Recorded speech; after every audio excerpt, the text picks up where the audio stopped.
Hello everyone, I welcome you all on this edutech platform.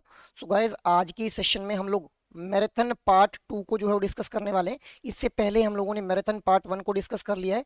सो जो भी individuals पहली बार हमारे साथ इस चैनल के ऊपर जुड़ रहे हैं वो लोग मैराथन पार्ट 1 को भी जरूर देख लें। ठीक है, so now let's get started with today session guys. सबसे पहला जो क्वेश्चन आज इस सेशन का रहेगा that is question number 1 is company x is a well established technology firm with significant cash reserve and a desire to diversify its investment for the better returns. Meanwhile, company Y is a startup in the same industry with innovative products but limited capital to expand its operations. In the context of provided scenario, which financial service would be most suitable for company X and company Y respectively? So यहाँ पे case study based question आप लोगों से पूछा गया है कि company X और कंपनी वाई के द्वारा कौन सी फाइनेंशियल सर्विसेज ऑप्ट की जाएंगी। So your options are company X portfolio management को ऑप्ट करेगी, company Y investment banking, company X will opt for investment banking, company Y will go for portfolio management, company X will go for asset valuation, company Y will go for hedge fund management. और option D क्या बोल रहा है, company x private equity investment को opt करेगी, company Y के द्वारा जो है वो रिस्क मैने असेसमेंट सर्विसेज को ऑप्ट किया जाएगा। सो बताइएगा is what should be the right answer here. देखिए, इस तरह के केस स्टडी बेस्ड क्वेश्चन काफी आप लोगों को एग्जाम के अंदर देखने के लिए मिलेंगे। So try to answer out this question. The right answer will be option number A, that is company X जो है वो पोर्टफोलियो मैनेजमेंट को ऑप्ट करेगी और कंपनी वाई के द्वारा जो है वो इन्वेस्टमेंट बैंकिंग को ऑप्ट किया जाएगा। अब Y investment banking will be opted by the company Y, क्योंकि देखिए यहाँ पे बोला गया है it has a limited capital to expand its operations. तो मैंने आप लोगों को बताया हुआ है कि जब भी हम लोग इन्वेस्टमेंट बैंकिंग की बात करेंगे फंड रेजिंग या फिर कैपिटल रेजिंग की बात हो रही होगी। सो इसीलिए कंपनी वाई के द्वारा इन्वेस्टमेंट बैंकिंग को ऑप्ट किया जाएगा, कंपनी एक्स के द्वारा पोर्टफोलियो मैनेजमेंट को ऑप्ट किया जाएगा। वाई पोर्टफोलियो मैनेजमेंट, क्योंकि देखिए यहाँ पे ये बोल रहा है कि कंपनी एक्स जो है एक वेल एस्टेब्लिश्ड फर्म है and it want to diversify its investment, तो डाइवर्सिफाई करना चाह रही है इन्वेस्टमेंट को, तो पोर्टफोलियो मैनेजमेंट के थ्रू ही अपनी इन्वेस्टमेंट्स को जो है वो डाइवर्सिफाई कर पाएगी। That is why option A बिल्कुल सही आंसर बन जाएगा हमारा यहाँ पे। Moving ahead, next question is which factor influences the points to be considered while designing an MIS for a bank? Your statements are technological developments, number of bank branches, quality of staff, customer segmentation, availability of coffee machines in the branches. So MIS के regarding यहाँ पे अब question frame किया गया है कि जब भी MIS को डिजाइन किया जाएगा तो कौन कौन से फैक्टर्स जो है वो हम लोगों को ध्यान में रखने हैं। So your options are 135, 234, 1234, 1234, 5 guys. तो बताएंगे आप लोग what should be the right answer है। MIS that is management information system guys. ठीक है, so the right answer will be option number C, that is 1234। अब देखिए यहाँ पे technological developments, number of bank branches, quality of staff, customer segmentation, इन सारे points को कंसिडर किया जाएगा जब भी हम लोग MIS को डिजाइन कर रहे होंगे। But availability of coffee machines in branches it is not a relevant point with respect to the factors जो कि कंसिडर किए जाएंगे जब भी MIS को जो है वो डिजाइन किया जाएगा। That is why option C यहाँ पे बिल्कुल सही आंसर बन जाएगा। Moving ahead, next question is what is the maximum interest free period and under what conditions is it applicable for the credit card balances? Your options are the maximum period is 60 days. It applies to retail purchases and cash advances if the previous month balance is paid in full. The maximum period is 20 days. It applies to all type of card transaction. The maximum period is 50 days. It applies to retail purchases if previous month balances are paid in full. Option D क्या बोल रहा है, the maximum period is 30 days. It applies to all type of card transaction if the previous month balance is paid in full. So बताइए भी interest free period के regarding यहाँ पे question frame किया गया है जो कि प्रोवाइड किया जाता है in case of credit card. So credit card balances के केस में यहाँ पे जो है वो इंटरेस्ट फ्री पीरियड जो मैक्सिमम दिया जाता है कितना दिया जाता है और किस केस में दिया जाता है इसके रिगार्डिंग पूछा गया है। सो बताएंगे आप लोग what should be the right answer है। The right answer will be option number C, that is the maximum period is 50 days. 50 days is the maximum period. It applies to the retail purchases जहां पे previous month की जो है वो payment full की गई होनी चाहिए। ऐसा नहीं है कि मिनिमम अमाउंट पे किया हुआ है, उस केस में फिर इंटरेस्ट फ्री पीरियड नहीं मिल पाएगा। अगर फुल पेमेंट की गई होगी पिछले मंथ में तभी जो है वो मैक्सिमम इंटरेस्ट फ्री पीरियड जो दिया जाता है that is 50 days will be provided for the customer itself. That is why option C बिल्कुल सही आंसर हो जाएगा यहाँ पे। Moving ahead, next question is what is the primary purpose of government published guidelines values for land, ठीक है।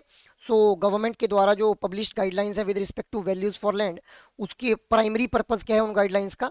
Option A is to determine the land agriculture potential, to set property rental rates, to ascertain the land value for the taxation purpose, to establish the land ownership records.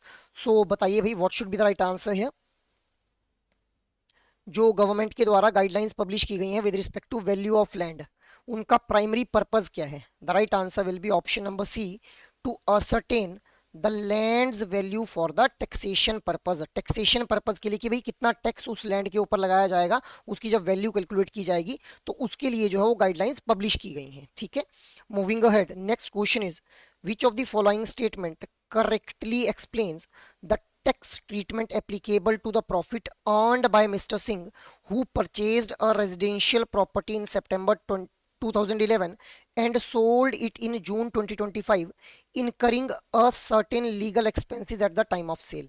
So बताइए भी कौन सी statement सही है?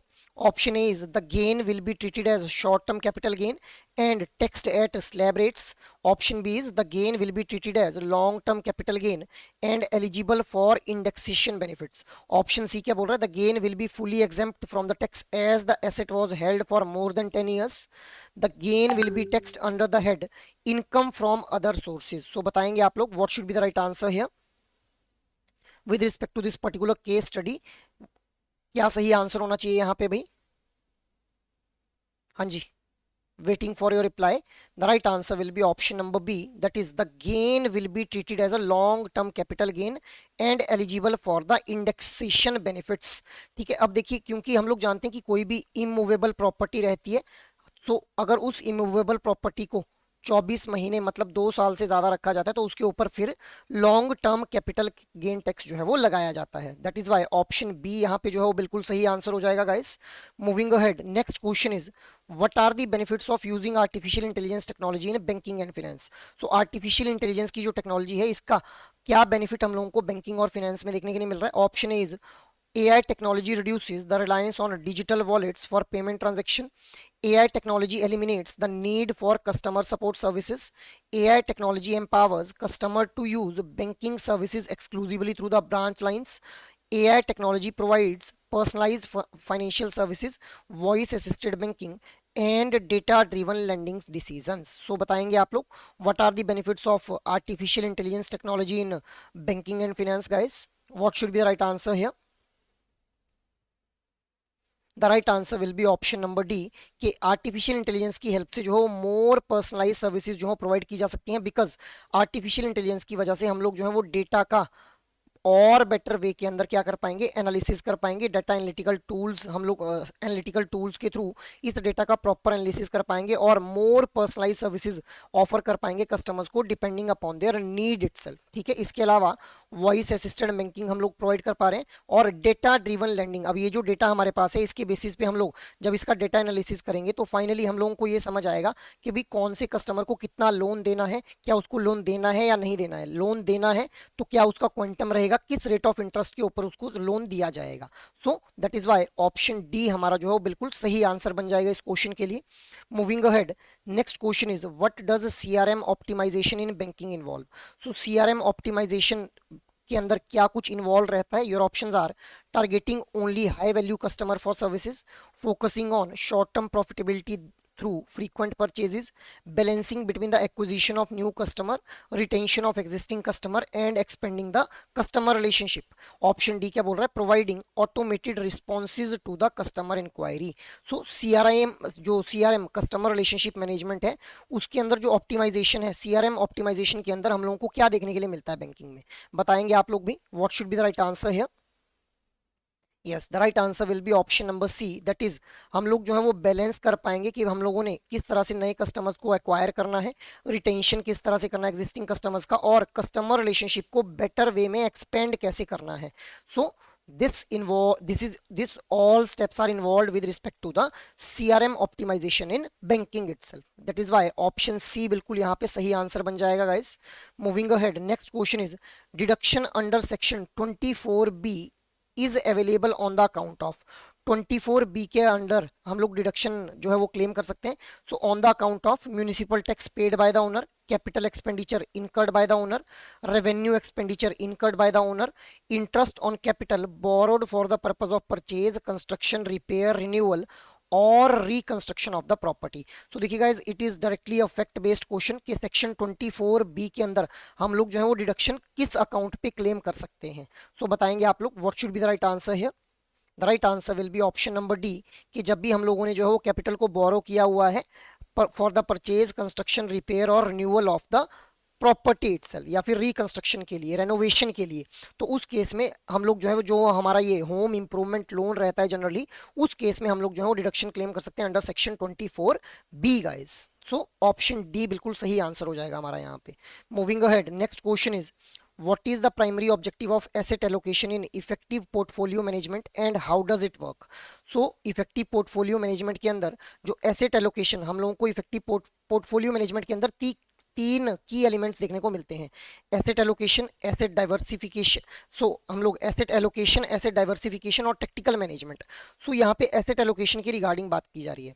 Your options are asset allocation involves investing only in stocks and bonds for the long term growth. Option B क्या बोल रहा है, asset allocation aims to maximise short term profit by focusing on the volatile investment.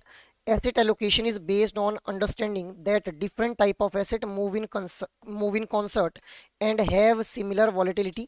Asset allocation involves creating a mix of various asset types to provide balance and mitigate the risk guys. So बताइए भी asset allocation का primary objective क्या है और ये किस तरह से काम करता है, इसके बारे में क्वेश्चन पूछा गया है। So what should be the right answer for this particular question guys? The right answer will be option number D. अब देखिए गाइस, एसेट एलोकेशन का मतलब क्या है कि आपकी जो इन्वेस्टमेंट की जाएगी, आपके जो फंड्स हैं उनको जब इन्वेस्ट किया जाएगा तो उनको कैश, बॉन्ड्स या फिर सिक्योरिटीज, ठीक है, इनके अंदर जो है वो आपकी फंड्स को इन्वेस्ट कर दिया जाएगा। एसेट एलोकेशन का मतलब है ताकि हम लोग एक वैरायटी ऑफ जो है वो एसेट्स को क्रिएट कर पाएं, मतलब वैरायटी ऑफ एसेट्स के अंदर जो है आपके फंड्स को इन्वेस्ट कर पाएं, जिससे आपका जो रिस्क है उसको मिटिगेट किया जा सके। क्योंकि अगर सेम टाइप ऑफ एसेट के अंदर आपके फंड्स को इन्वेस्ट कर दिया जाएगा तो there may be a high risk involved in that particular investment. So ये होता है asset allocation. So option D will be the right one here. Moving ahead, next question is which of the following areas are major strategic areas where today's banks are focusing their effort to improve operating efficiencies?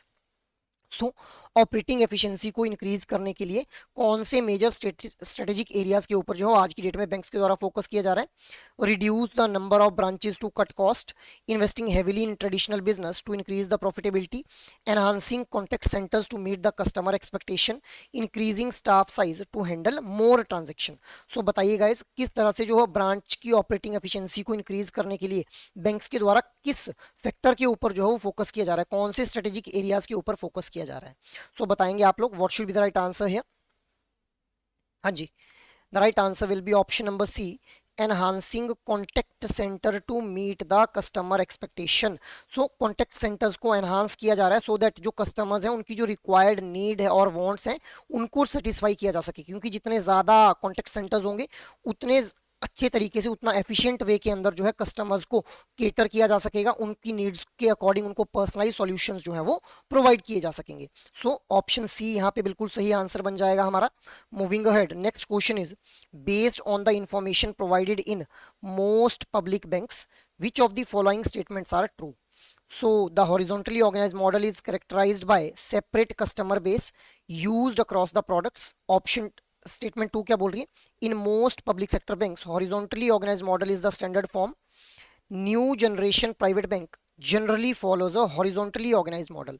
सो बताएंगे आप लोग, यहाँ पे आप लोगों से implementation models के regarding question frame किया गया है। हम लोग जानते हैं 4 तरह के मॉडल्स बॉस्टन कंसल्टेंसी ग्रुप के द्वारा जो था वो सजेस्ट किए गए थे। Horizontally organised model, vertically organised model, horizontally predominantly horizontally organised model और predominantly vertically organised model. So बताइए गाइस कौन सा यहाँ पे सही ऑप्शन हो जाएगा। Statement 1 and 2, statement 2 and 3, 1 and 3, 2 and 4। So बताएंगे आप लोग what should be the right answer है। The right answer will be option number A, that is statement 1 and 2। अब देखिए guys, horizontally organised model is characterised by separate customer database used across the product. मैंने आप लोगों को बताया था कि हॉरिजॉन्टली ऑर्गेनाइज्ड मॉडल के अंदर अलग अलग डेटा सेट का यूज किया जाएगा for designing various kind of product and services, इसीलिए ये स्टेटमेंट सही हो जाती है। अब most of the public sector banks के अंदर हॉरिजॉन्टली ऑर्गेनाइज्ड मॉडल को जो है वो स्टैंडर्ड फॉर्म के अंदर यूज किया जाता है, बिल्कुल सही स्टेटमेंट बन जाती है।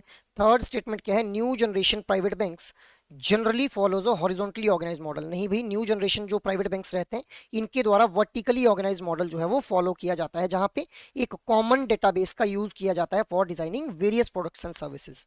Moving ahead, next question is which of the following is true regarding the income tax liability of an individual resident aged 30 years earning 12,000 salary per month and a small amount of interest income in the financial year 2024-25। Options are, he is liable to pay tax as his total income exceeds the basic exemption limit under both old and new regimes. He can avoid tax liability only by claiming deduction under ATC. He is not liable to pay tax as his total income is within the basic exemption limit. He must file income tax return but is exempted from paying any advance taxes. So बताएंगे आप लोग यहाँ पे कि एक individual जिसकी salary जो है वो 12,000 रुपए पर मंथ है, ठीक है, और उसको कुछ इंटरेस्ट की फॉर्म में भी इनकम हो रही है, तो वो उसकी जो टैक्स लाइबिलिटी बनेगी इनकम टैक्स एक्ट के अकॉर्डिंग कितनी उसकी जो है वो टैक्स लाइबिलिटी बन जाएगी, ठीक है। What should be the right answer here guys? The right answer will be option number C. He is not liable to pay tax as his total income is within the basic exemption limit। तो उसको कोई भी tax जो है वो पे नहीं करना पड़ेगा, क्योंकि जो उसकी टोटल इनकम है that is within the basic exemption limit, ठीक है। ऑप्शन सी बिल्कुल सही आंसर बन जाएगा यहाँ पे, क्योंकि उसकी देखिए टोटल इनकम की अगर मैं बात करूँ सो 12,000 रुपए सैलरी है उसकी पर मंथ।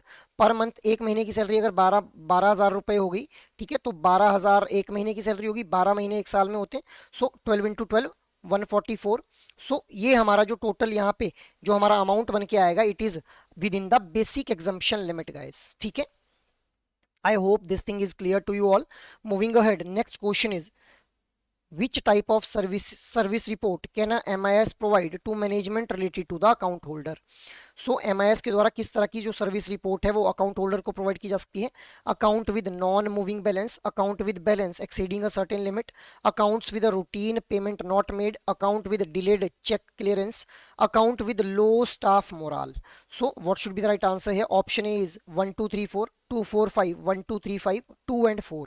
सो बताएंगे आप लोग what should be the right answer. अब देखिएगा MIS के द्वारा, मैनेजमेंट इंफॉर्मेशन के सिस्टम के द्वारा जो हमारा डेटा रहता है उसको प्रोसेस करके इंफॉर्मेशन में जब हम लोग कन्वर्ट कर लेते हैं तो उस इंफॉर्मेशन को मैनेज करने का काम किया जाता है by the management information system.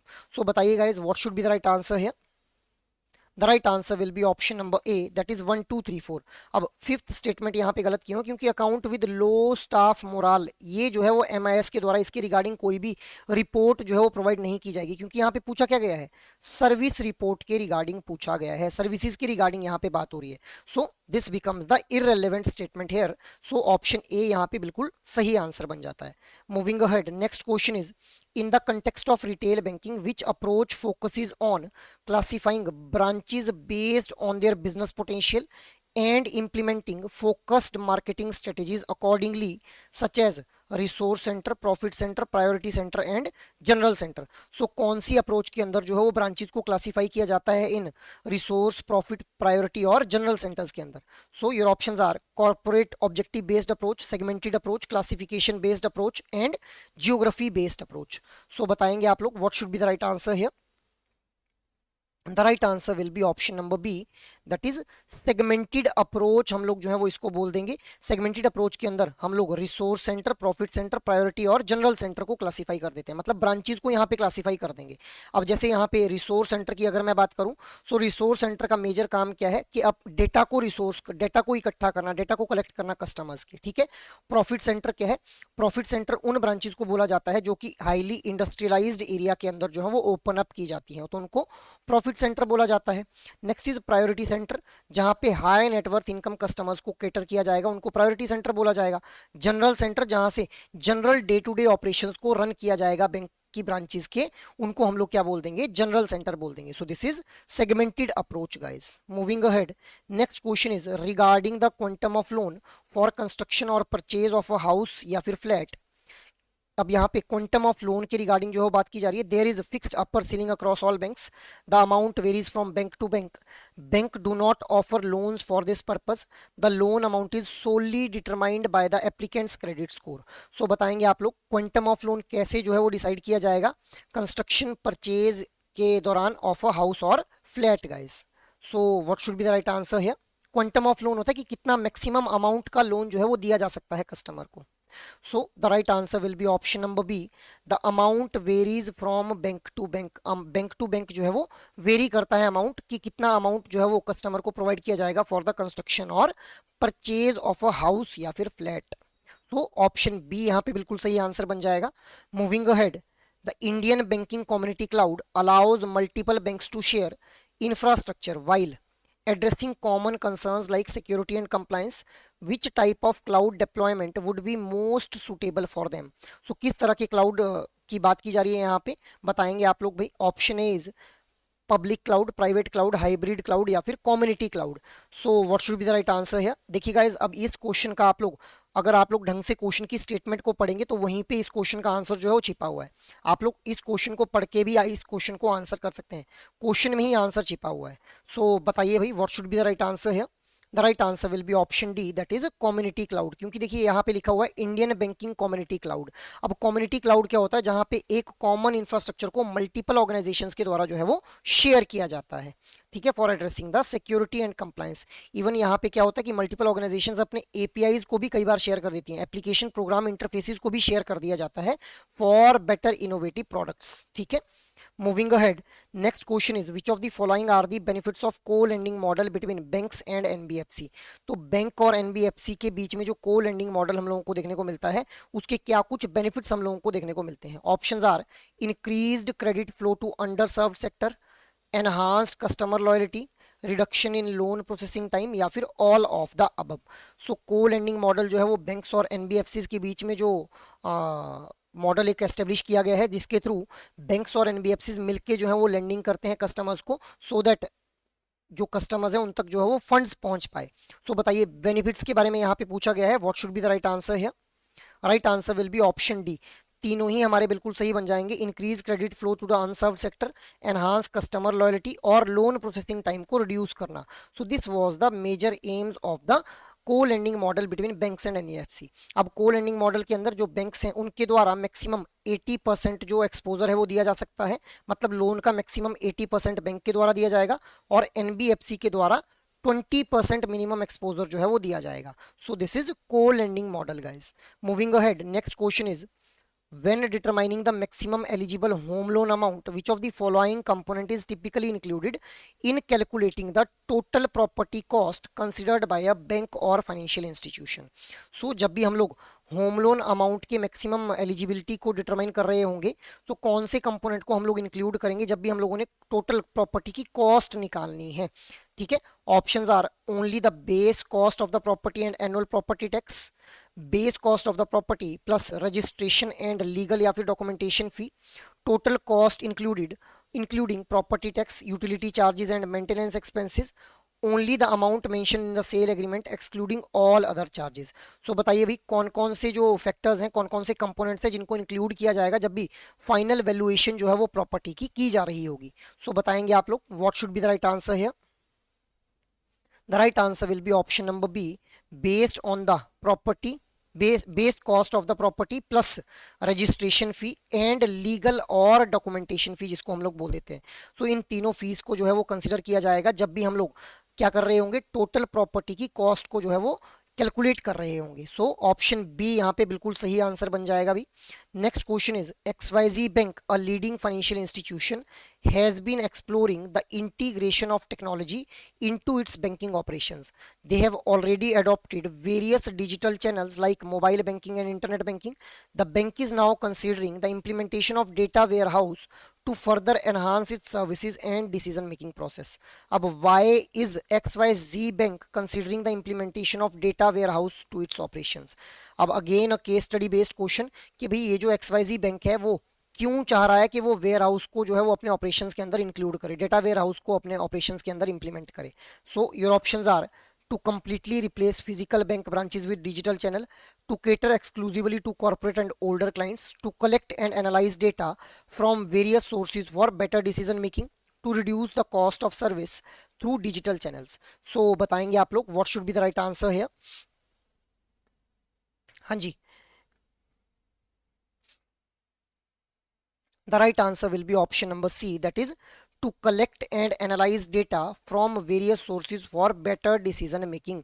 क्योंकि यहाँ पे हम लोग देख पा रहे हैं कि भाई जो बैंक है it is now considering the implementation of data warehouse. Data warehouse का काम क्या है कि भाई वो ज़्यादा से ज़्यादा डेटा को जो है वो सोर्स कर पाए और उस डेटा को बेटर वे में जो है वो एनालाइज कर पाए for the better decision making purpose. So option C बिल्कुल सही आंसर हो जाएगा यहाँ पे। Next question is a large multinational bank is considering restructuring its retail banking operations. They are evaluating different approaches to organize their business unit. Which approach within the bank structure focuses on achieving targeted profits through modular strategies and objective? So your options are integrated approach, departmental approach, strategic business unit approach, business model in the retail banking. So बताएंगे आप लोग। अब तीन हम लोग जो है वो अप्रोचेस के बारे में पढ़ते हैं, strategic business unit approach, departmental approach और इंटीग्रेटेड अप्रोच। सो बताएंगे कौन सी अप्रोच जो है वो यहाँ पे बेस्ट फिट हो रही है इस क्वेश्चन के according. What should be the right answer guys?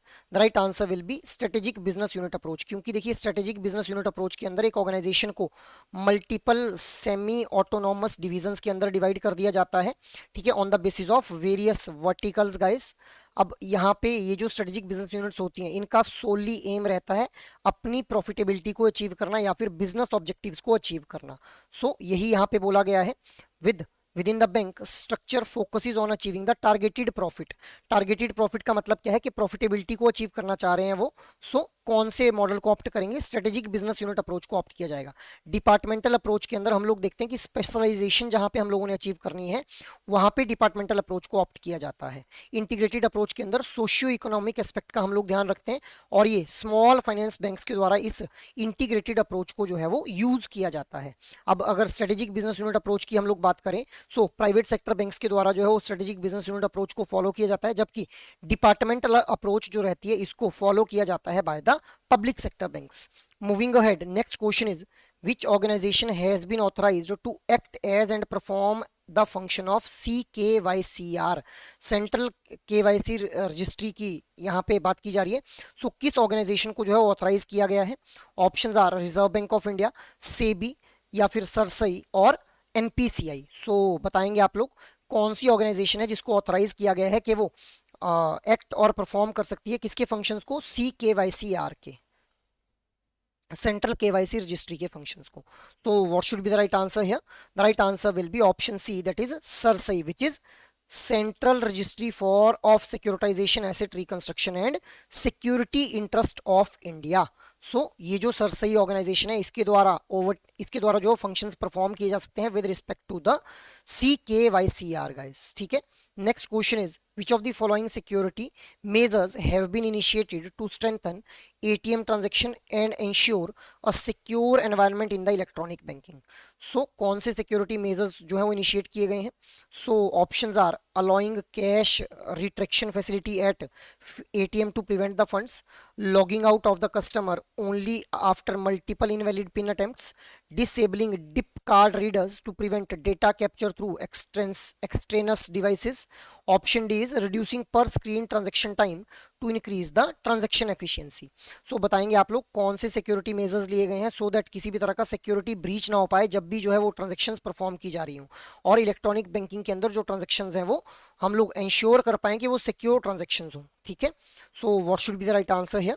The right answer will be option D, reducing the per screen transaction time to increase the transaction efficiency। मतलब जैसे आपने ATMs के थ्रू अगर आप लोग ट्रांजेक्शन कर रहे हैं, आप ATM के ऊपर गए, आपने अपना पिन कोड वहां पे डाला, वहां पे पूछ रहा है आप लोगों से which amount you want to withdraw. अगर आपने विद इन फ्यू सेकेंड्स अपना अमाउंट नहीं डाला तो ऑटोमेटिकली जो है वो स्क्रीन आउट वहां पे हो जाएगा। तो इससे क्या है कि हम लोग इंश्योर कर सकते हैं कि भाई हमारी जो ट्रांजेक्शन है वो सेफ और सिक्योर वे में प्रोसेस या फिर सेटल की गई हो, ठीक है। Moving ahead, next question is how can retail banking be described in term of account holders?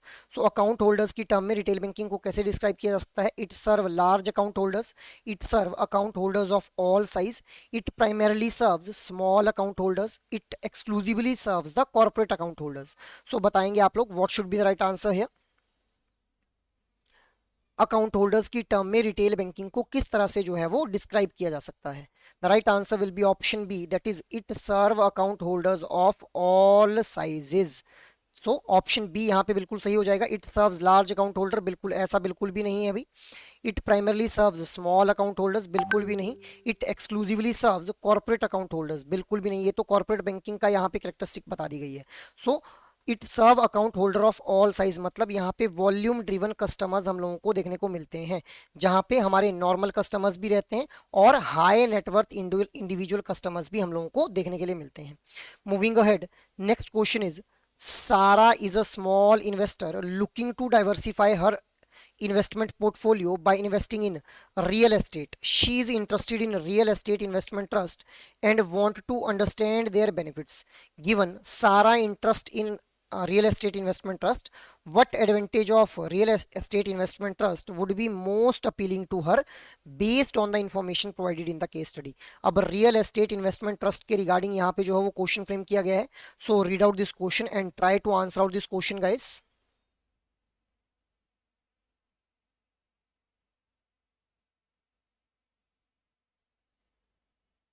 Okay, so what should be the right answer here? The right answer will be option number C, guys. That is, they generate regular rental income for the investors. So option C यहाँ पे बिल्कुल सही answer हो जाएगा हमारा, क्योंकि देखिए real estate investment trust के थ्रू जो है वो रेगुलर सोर्स ऑफ इनकम एक इन्वेस्टर के लिए जनरेट कर दिया जाता है। मूविंग अहेड, अब हम लोग बात करते हैं क्वेश्चन नंबर 25 के बारे में। तो question number 25 is, services offered by bank other than deposit schemes and credit scheme are categorised as core banking services, other services, investment banking services and treasury services. So बताइए guys what should be the right answer है। क्या बोला जाता है उन services को which are offered other than, जो ऐसी services which are other than deposit scheme and credit scheme. So what is the particular name for those kind of services? The right answer will be option number B, that is other services, other products and services उनको हम लोग बोल देते हैं। इनके through हम लोग देख पाते हैं कि बैंक्स को जो है वो एक फी बेस्ड इनकम बैंक जो है वो जनरेट कर पाता है। सो इनको हम लोग और अलग अलग नामों से भी जानते हैं, जहाँ पे para banking products and services भी इनको बोल दिया जाता है। ठीक है, para banking products and services इनको बोल देंगे हम लोग, या फिर शेडो बैंकिंग के नाम से भी इनको जान दिया, shadow banking products and services के नाम से भी जाना जाता है। Moving ahead, next question is, which regulatory body overseas insurance products and services in India? कौन सी रेगुलेटरी बॉडी के द्वारा प्रोडक्ट्स और जो इंश्योरेंस प्रोडक्ट्स एंड सर्विसेज है इनको ओवरसी किया जाता है? सेबी, आरबीआई, इरडई और PFRDA. So what should be the right answer? Very easy question guys, what should be the right answer है? The right answer will be option number C, that is IRDAI, that is insurance regulatory and development authority of India के द्वारा जो है insurance products and services को oversee किया जाता है India में। Next question is, which of the following is not a potential benefit of adopting a centralized model for the retail loan processing? centralized model को opt करने का कौन सा पोटेंशियल बेनिफिट नहीं है, ये पूछा गया है यहाँ पे। क्वेश्चन को ध्यान से पढ़ेंगे। Option A is streamlined and efficient loan processing, consistency in decision making, localized knowledge of individual branch markets, option D is all of the above are the potential benefits.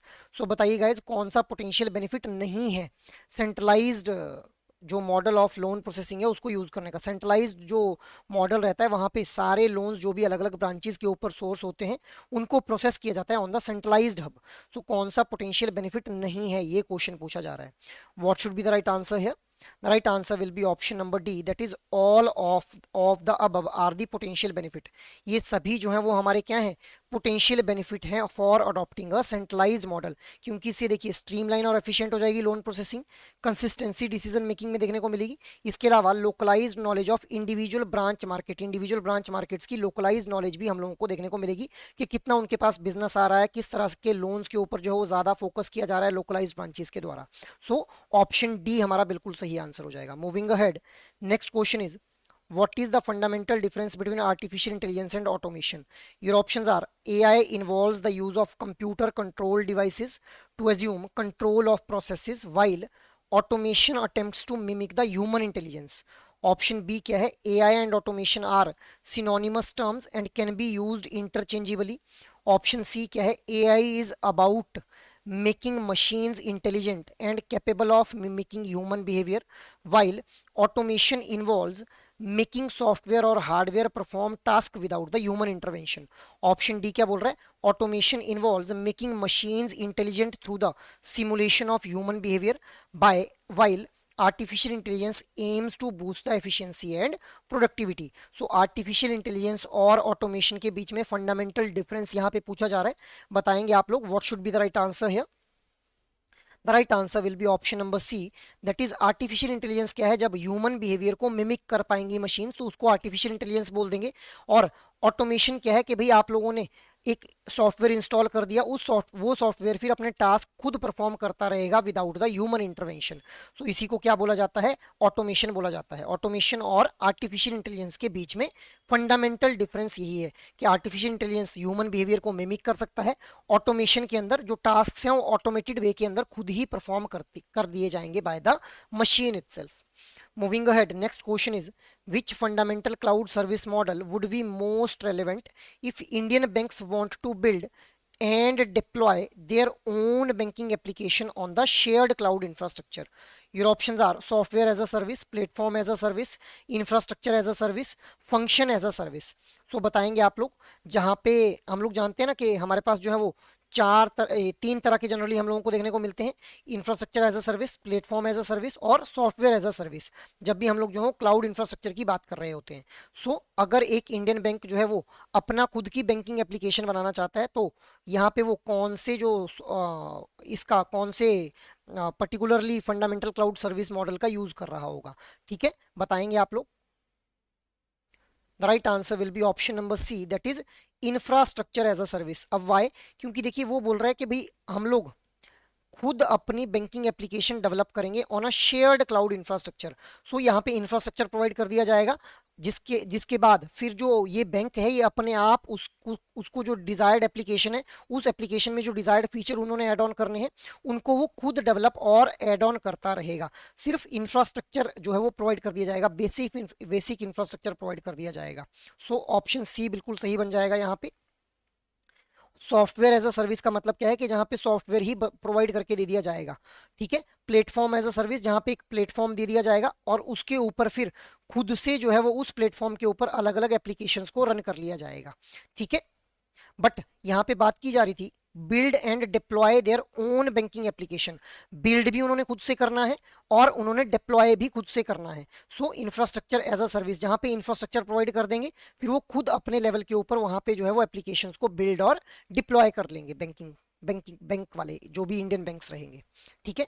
Moving ahead, next question is, which of the following is a valid condition for a bank subsidiary और joint venture to undertake insurance business with the risk participation. अब देखिए जो Indian banks हैं उनके द्वारा अगर insurance products को distribute किया जाना है तो वो सब्सिडरी या फिर जॉइंट वेंचर के थ्रू कर सकते हैं। और वहाँ पे कितनी जो है वो रिस्क, उन्होंने रिस्क पार्टिसिपेशन जब, क्योंकि देखिए वैसे तो बैंक्स डायरेक्टली कभी भी रिस्क के अंदर इन्वॉल्व नहीं होते इन थर्ड पार्टी प्रोडक्ट्स को जब भी सेल आउट किया जाता है, बट जब भी बैंक सब्सिडरी और जॉइंट वेंचर के थ्रू अंडरटेक कर रहे होंगे इंश्योरेंस बिजनेस को, सो वैलिड कंडीशन क्या बन जाती है with respect to the risk participation. So it must have a net worth of less than 1500 crore, it must have reported losses in any of the last 3 years, it must have a net worth of rupees 500 crore post investment, its net NPA must be less than the 5%। So बताएंगे guys what should be the right answer है। Again और directly fact based question यहां से पूछ लिया गया है आप लोगों से, what should be the right answer है। The right answer will be option number C, that is it must have a net worth of at least 500 crore post investment. Investment करने के बाद 500 करोड़ की जो एटलीस्ट नेटवर्थ होनी चाहिए एक सब्सिडरी या फिर ज्वाइंट वेंचर की, ठीक है, जिसके साथ जो है वो बैंक अंडरटेक करने जा रहा है इस इंश्योरेंस बिजनेस को, ठीक है। I hope it is clear to you all. Next question is, holders of basic saving bank deposit account will not be eligible for opening any other saving bank account in that bank, ठीक है। If the customer has to pay other existing saving bank account in that bank he or she will be required to close it dash from the date of opening a basic saving bank deposit account। अब देखिए जो BSBD account होते हैं इनके case में condition रहती है कि जिस भी बैंक के अंदर इंडिविजुअल का BSBD अकाउंट ओपन अप किया जाएगा वहां पे कोई भी दूसरा सेविंग अकाउंट उस इंडिविजुअल का नहीं होना चाहिए। अगर ऑलरेडी एग्जिस्टिंग उसका सेविंग अकाउंट है तो उसको कितने दिनों के अंदर अंदर जो है वो क्लोज करना पड़ेगा, यही यहाँ पे क्वेश्चन पूछा जा रहा है। With in 30 days, 14 days, 60 days या फिर 90 days. So what should be the right answer है? राइट आंसर क्या हो जाएगा यहाँ पे भाई? Right answer will be option number A, that is with in 30 days जो है वो उस पर्टिकुलर सेविंग अकाउंट को क्लोज करना पड़ेगा। अब BSBD अकाउंट्स मैंने आप लोगों को बताया था कि BSBD अकाउंट्स जो थे इन्होंने नो फ्रिल्स अकाउंट को रिप्लेस किया था 2012 के अंदर। और ताकि क्योंकि जो कस्टमर्स थे नो फ्रिल्स अकाउंट क्या थे जिनके थ्रू कस्टमर्स को एडिशनली चार्ज पे करने पड़ते थे फॉर द अननेसेसरी सर्विसेज जो उनके यूज की भी नहीं थी, तो इसलिए basic saving bank deposit account को ने उन नो फ्रिल्स अकाउंट को रिप्लेस कर दिया था। ठीक है, moving ahead, next question is which regulatory requirement mandate that the bank must keep a certain portion of their deposit with the regulator। सो कौन सी रेगुलेटरी रिक्वायरमेंट के अकॉर्डिंग ये बोला जाता है कि भाई बैंक को अपने जो डिपॉजिट्स हैं उसका कुछ पोर्शन जो है वो रेगुलेटर दैट इज RBI के साथ में रखना है। So option is cash reserve ratio, return on asset, loan loss reserve या फिर रिटर्न ऑन इक्विटी। सो बहुत ही सिंपल क्वेश्चन है guys, what should be the right answer here? Right answer will be option number A, that is cash reserve ratio. Cash reserve ratio क्या होता है? एक certain amount of अपने funds को जो है वो बैंक को रिजर्व करके रखना पड़ता है, कहाँ पे? With the reserve Bank of India. ठीक है, क्यों रखना पड़ता है? ताकि फ्यूचर में कभी अगर कोई फाइनेंशियल इकोनॉमिक रिसेशन आ जाए या फिर जरूरत पड़े बैंक को तो हार्ड टाइम्स के अंदर इस फंड का यूज किया जा सके बाय द बैंक जो कि उसने RBI के पास रखा हुआ है। ठीक है, so this is cash reserve ratio.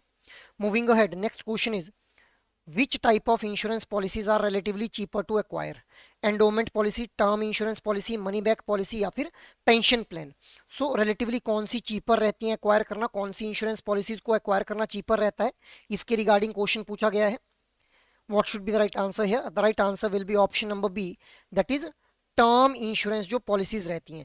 अब देखिएगा इस टर्म इंश्योरेंस पॉलिसीज की अगर हम लोग बात करें तो टर्म इंश्योरेंस पॉलिसीज में जो एक लमसम अमाउंट है वो बेनिफिशियरी की फैमिली को प्रोवाइड किया जाएगा इन case of death of the beneficiary guys. ठीक है, इसके अलावा अगर उस ये टर्म इंश्योरेंस का जैसे टर्म मान लो 20 साल के लिए इंश्योरेंस करवाई गई तो 20 साल के लिए अगर ये इंश्योरेंस हुई तो उसके बाद ऐसा नहीं है कि 20 साल के बाद कोई भी मॉनेटरी बेनिफिट यहाँ पे नहीं दिया जाएगा, बट अगर इंडिविजुअल की डेथ हो जाती है तो उस टाइम के ऊपर फिर एक lump sum amount as a financial security family को प्रोवाइड कर दिया जाएगा। एंडोमेंट पॉलिसी क्या होती है? जहाँ पे एक लमसम अमाउंट प्रोवाइड किया जाता है at the end of the term या फिर डेथ होने के बाद एक इंडिविजुअल की। Next is money back policy. Money back policies कौन सी पॉलिसीज होती हैं? जहां पे ये लगभग एंडोमेंट पॉलिसीज के सिमिलर रहती हैं, बट इन केस इनमें क्या होता है कि बीच में भी पे आउट जो है वो रेगुलर इंटरवल्स के बाद में एक इंश्योर्ड पर्सन को जो है वो प्रोवाइड किए जाते हैं। This is the major difference between the endowment and money back policy. इसके अलावा pension plan are for the those individuals who are retiring who are planning their life after the retirement itself. So उनके लिए pension plan जो है वो देखने को मिलते हैं हम लोगों को। Moving ahead, next question is a settlement system in which the processing and final payment of fund transfer instruction takes place continuously is called debt clearing system, credit clearing system, national clearing system या फिर real time gross settlement। so जहाँ पे funds की जो transfer रहती है वो continuous basis के ऊपर इंस्ट्रक्शन जैसे जैसे आती चलेंगी वैसे वैसे ट्रांजेक्शन्स की प्रोसेसिंग होती चलेगी। कौन से सिस्टम में रहता है ये? बहुत ही सिंपल क्वेश्चन है guys, try to answer out this question. The right answer will be option number D, that is real time gross settlement, RTGS इसको बोला जाता है। अब RTGS के अंदर मिनिमम 2 लाख रुपीज की जो है वो हम लोगों को क्या देखने को मिलती है? लिमिट देखने को मिलती है। बहुत ही अर्जेंसी हो तो उस केस में जो है वो हम लोग RTGS को यूज करते हैं क्योंकि यहाँ पे बैचेस नहीं बनाए जाते हैं जैसे NEFT के अंदर बनाए जाते हैं। ठीक है, moving ahead, next question is which of the following statements are correct regarding the specific domain approach to classifying the branches in retail banking? So your statements are general center is responsible for driving more revenue through sales focus and tailored product offering. Priority centers cater to high net worth individuals with specialized and exclusive amenities. So specific domain approach इसके regarding already हम लोगों ने अभी question discuss किया, उसी topic को फिर से रीफ्रेम किया गया है in form of another question. So your options are 1 only, 2 only, both 1 and 2, neither 1 nor 2। So what should be the right answer here guys? The right answer will be option number B, that is two only. पहली statement जो है गलत हो जाती है, क्योंकि general centre are not responsible for driving revenue growth through the sales focus and tailored product offering. So इनको जहां से हम लोग जो है सेल्स फोकस करेंगे और टेलर्ड प्रोडक्ट ऑफरिंग करेंगे, उनको क्या बोला जाएगा? उनको हम लोग बोल देंगे प्रॉफिट सेंटर, उनको हम लोग बोल देते हैं। ठीक है, I hope this thing is clear to you all कि why option B is the right one. और प्रायोरिटी सेंटर बिल्कुल बहुत बिल्कुल यहाँ पे सही लिखा गया है कि भाई हाई नेटवर्थ इंडिविजुअल्स को केटर किया जाएगा in the priority centres guys. So general centre, profit centre, priority centre, resource centre, ये हमारी सेगमेंटेशन रहती है in the specific domain based approach. Moving ahead, next question is what does the acronym TReDS stands for in context of trade finance and receivable management? Your options are transparent revenue enhancement development system, transactional revenue and exchange and discounting services, trade receivables discounting system, trade related economic data security. So बताइए guys what should be the right answer है। अब इस तरह के acronym based question काफी आप लोगों से एग्जाम में पूछे जाते हैं। What should be the right answer? The right answer will be option number C, that is trade receivable discounting system. अब ये जो ट्रेड रिसीवेबल डिस्काउंटिंग सिस्टम है, it is made generally for providing factoring services to the MSMEs. MSMEs को factoring services funds available करवाने के लिए जो है ट्रेड्स प्लेटफॉर्म को एस्टेब्लिश किया गया है। Moving ahead, next question is which of the following correctly reflects an effective strategy for improving the branch profitability in case of ABC Bank? So कौन सी इनमें से जो ऑप्शंस यहाँ पे दिए गए हैं, कौन सी ऑप्शन जो है वो रिफ्लेक्ट कर रही है एक इफेक्टिव स्ट्रेटेजी को जिससे ब्रांच की प्रॉफिटेबिलिटी को इंक्रीज किया जा सके? Option A is apply uniform growth target across all the branches, focus only on the existing relationship and location for prospecting, avoid changing branch strategies to ensure the consistency, set customized branch goals based on the individual branch condition। so profitability को बढ़ाने के लिए कौन सी strategy जो है वो opt की जानी चाहिए एक एबीसी बैंक के द्वारा, यहाँ पे ये पूछा जा रहा है। तो बताएंगे आप लोग what should be the right answer. देखिए प्रॉफिट और प्रॉफिटेबिलिटी बहुत ही रिलेटिव टर्म्स हैं, हम लोग जो है वो इनको इंटरचेंजेबली यूज कर लेते हैं, बट प्रॉफिट एक्चुअल में एक एब्सोल्यूट टर्म है और प्रॉफिटेबिलिटी जो है वो रिलेटिव टर्म है with respect to the investment या फिर एक्सपेंडिचर। हम लोग प्रॉफिटेबिलिटी को मेजर करते हैं और प्रॉफिटेबिलिटी के थ्रू हम लोग ब्रांच की एफिशिएंसी को भी इंक्रीज कर देते हैं या फिर मेजर करते हैं, ऐसा बोल सकते हैं। So what should be the right answer guys?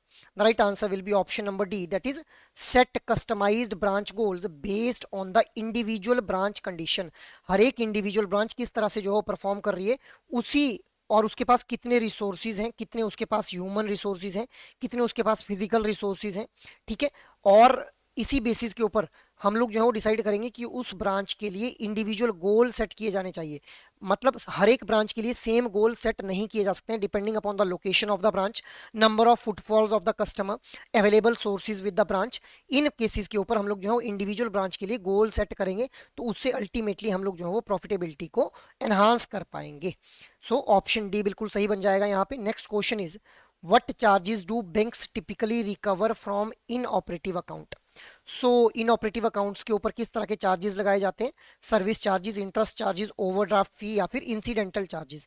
अब गाइस देखिए इनऑपरेटिव अकाउंट क्या होते हैं? इनऑपरेटिव अकाउंट उन करंट अकाउंट्स को बोल दिया जाता है जिन करंट अकाउंट्स के ऊपर 2 ईयर्स के लिए कोई भी ऑपरेशन जो है वो परफॉर्म नहीं किया गया हो। सो किस तरह के चार्जेस लगाए जाते हैं इनके ऊपर? इंसिडेंटल चार्जेस इनके ऊपर लगाए जाते हैं। सो ऑप्शन डी यहाँ पे बिल्कुल सही आंसर बन जाएगा। बहुत बढ़िया आंसर कर रहे हैं आप लोग, ठीक है। Moving ahead, next question is a multinational bank with a diverse portfolio of retail banking services is evaluating its option for restructuring its retail operations. They are specifically interested in optimizing their business model for profitability and are open to different approaches. Which approach is best suited for large multinational bank aiming to optimize its retail banking operations for profitability and flexibility? Again, SBO approach, departmental approach, integrated approach or none of the above. So देखिए it is again a case study based question, but हम लोगों को की terms को identify करना है case study में। बाकी बहुत सी फालतू चीजें भी यहाँ पे दी गई होंगी, बट यहाँ पे मेजर जो हम लोगों को फोकस करना है वो कीवर्ड्स के ऊपर फोकस करना है। सो बताइए guys what should be the right answer है। The right answer will be option number A, that is SBO approach. अब क्यों? स्ट्रेटेजिक बिजनेस यूनिट अप्रोच के अंदर मैंने आप लोगों को बताया कि प्रॉफिटेबिलिटी के ऊपर फोकस किया जाता है, बिजनेस ऑब्जेक्टिव के ऊपर फोकस किया जाता है, ठीक है। दैट इज वाई ऑप्शन ए यहाँ पे बिल्कुल सही आंसर बन जाएगा अभी। Moving ahead, next question is among the following which type of asset management is typically not followed by the wealth management. So your options are asset allocation management, concentrated management, diversified management and tactical management. So बताएंगे आप लोग what should be the right answer here। Asset management के अंदर कौन सी, मतलब which type of asset management is not followed in the wealth management. So the right answer will be option number C, that is diversified management. Diversified management नहीं भी, यहाँ पे option number B आ जाएगा इसके लिए, इट इज मिसप्रिंट है। Option number B, that is concentrated management. Concentrated जो management रहती है, it is not a type of which is, it is not a type of asset management जो कि wealth management में फॉलो की जाती है। बाकी asset allocation management, diversified management और tactical management, all three are the part of asset management with respect to the wealth management. Asset allocation management क्या होता है? जहां पे आपकी जो इन्वेस्टमेंट है उसके लिए एसेट्स एलोकेट किए जाते हैं in the form of cash, bonds या फिर डिफरेंट सिक्योरिटीज। डाइवर्सिफाइड मैनेजमेंट मतलब यहाँ पे मल्टीपल एसेट्स के बीच में जो डाइवर्सिफिकेशन कर दी जाएगी, या फिर diversification can be within the asset class as well. Next is tactical management, जहां पे टेक्टिक्स या फिर स्ट्रेटेजीज बताई जाएंगी with respect to the minimising the risk और मैक्सिमाइजिंग द रिटर्न गाइस, ठीक है। सो ऑप्शन बी यहाँ पे बिल्कुल सही हो जाएगा, क्योंकि ऑप्शन बी कॉन्सेंट्रेटेड मैनेजमेंट नहीं रहता है अभी, डाइवर्सिफाइड मैनेजमेंट जो पार्ट रहता है हमारा एसेट मैनेजमेंट का with respect to the wealth management. Moving ahead, next question is John is a bank officer dealing with mortgage applications.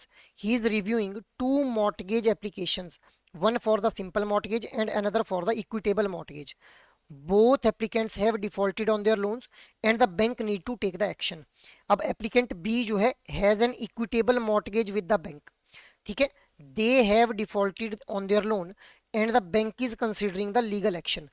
what right does the bank have in this case? अब यहाँ पे again a case study based question is there, so बताएंगे आप लोग what should be the right answer। option A is the bank can sue for foreclosure within 15 years of default, the bank can enjoy the income generated from the mortgaged property, the bank can sell off the property without seeking court intervention, the bank must obtain court permission to appoint the recovery of the property. So what should be the right answer here? The right answer will be option number C. अब देखिए यहाँ पे जो bank है वो इस property को cell of कर सकता है, सेल आउट कर सकता है without the court intervention. Court की इंटरवेंशन की यहाँ पे जरूरत नहीं रहेगी गाइस, ठीक है। बिना कोर्ट की इंटरवेंशन के बैंक डायरेक्टली जो है वो इस प्रॉपर्टी को सेल ऑफ कर सकता है, क्योंकि देखिए यहाँ पे क्या बोला गया है कि जो एक one is for the simple mortgage and another for the equitable mortgage, दो एप्लीकेशन रिसीव हुई जॉन को, both applicants have defaulted on their loan. दोनों एप्लीकेंट्स ने डिफॉल्ट किया हुआ था और बैंक उनके ऊपर एक्शन लेना था। तो एप्लीकेंट बी जो था, दो एप्लीकेंट है ना ए और बी, बी के पास जो है इक्विटेबल मॉर्टगेज है, बी की जो इक्विटेबल मॉर्टगेज है वो बैंक के पास है, ठीक है। They have defaulted on their loan. अब क्या ऑप्शन लिया जा सकता है कि भाई उसकी प्रॉपर्टी को सेल आउट कर दिया जाए without the court intervention. So option C बिल्कुल सही यहाँ पे बन जाएगा। Moving ahead, next question is what technology is used to read a QR code and what is the primary benefit of using the Bharat QR for money transfer.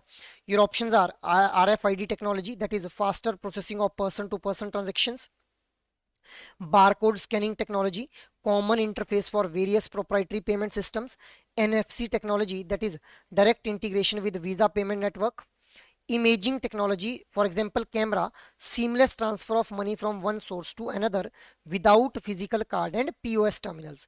So यहाँ पे जब भी QR कोड्स को रीड किया जाता है with respect to Bharat QR code यहाँ पे बात की जा रही है, तो कौन सी टेक्नोलॉजी का यूज किया जाता है और प्राइमरी बेनिफिट हम लोगों को क्या देखने को मिलता है of the Bharat QR for the money transfer. So what should be the right answer here? The right answer will be option number D, that is imaging technology का यूज किया जाता है और हम लोग जो है वो without the use of physical cards या फिर point of sales terminal funds को ट्रांसफर कर पाते हैं using this Bharat QR. QR क्या होता है? क्विक रिस्पॉन्स कोड गाइस, ठीक है। Moving ahead, next question is which of the following scenarios can be categorized as a willful default in context of lending? Option A is a borrower who is facing financial difficulties and is unable to repay their loan, a borrower who misses a loan payment due to genuine mistake in their financial records, a borrower who intentionally diverts loan funds for the personal use is not in line with the loan's purpose, a borrower who seeks an extension on their loan repayment term due to unforeseen circumstances. So willful default के regarding यहाँ पे बात की जा रही है। दो तरह के डिफॉल्ट देखने को मिलते हैं, जेन्युइन और willful default. सो बताएंगे आप लोग what should be the right answer here. The right answer will be option number C. A borrower who intentionally diverts loan funds for the personal use is not in line with the loan's purpose. अब देखिए willful default के case में हम लोगों को generally diversion of fund देखने के लिए मिलता है, मतलब जो इंडिविजुअल है वो जानबूझ के यहाँ पे जो है वो पेमेंट नहीं कर रहा है बैंक की, उसको बोला जाएगा willful default. Diversion of fund का मतलब क्या है कि भाई लोन जिस पर्पज के लिए लिया था उस पर्पज में यूज ही नहीं हो पा रहा है वो लोन, ठीक है, या फिर आप लोगों ने किसी सब्सिडरी में उस लोन अमाउंट को जो है वो इन्वेस्ट कर दिया हुआ है, तो ये भी डाइवर्जन ऑफ फंड का पार्ट बनेंगे. जेन्युइन डिफॉल्ट क्या हो जाता है? जेन्युइन डिफॉल्ट का मतलब है कि भाई जो इंडिविजुअल कस्टमर है उसको कोई ना कोई पर्सनल सेटबैक हुआ है, उसकी जॉब चली गई है, उसको कोई मेडिकल अनफॉर्सिन सर्कमस्टांसिस लाइफ में उसके अराइज हो गए हैं जिस वजह से वो रीपेमेंट नहीं कर पा रहा है, तो उसको बोला जाता है genuine default. Moving ahead, next question is ABC Bank, a forward-thinking banking financial institution, decided to re-evaluate its product offerings in the light of Maslow's hierarchy of needs theory. The bank believed that by structuring its products and services to align with customers' evolving need, it could enhance the customer satisfaction and increase business conversion rate. Based on the information provided, which level of Maslow hierarchy of needs corresponds to the need for the consumer loan and car loan.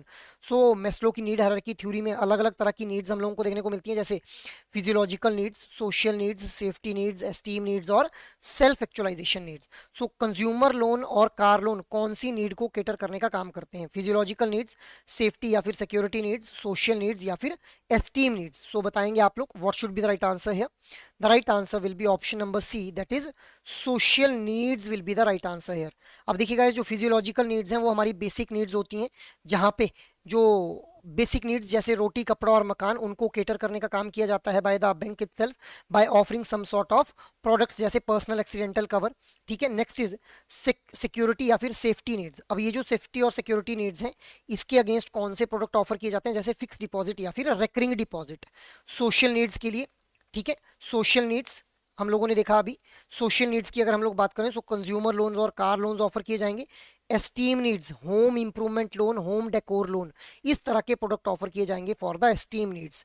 इसके ऊपर रहती है हमारी self actualisation need. एक pyramid हम लोगों को देखने को मिलती है ना, पिरामिड के अंदर ही तो इन नीड्स को बताया गया है बाय द मैस्लो इटसेल्फ, ठीक है. So self actualisation need which is the top most level of need, उसको केटर करने के लिए सीनियर सिटीजनशिप प्रोडक्ट्स जो ऑफर किए जाते हैं, रिटायरमेंट सॉल्यूशंस ऑफर किए जाते हैं by the bank itself.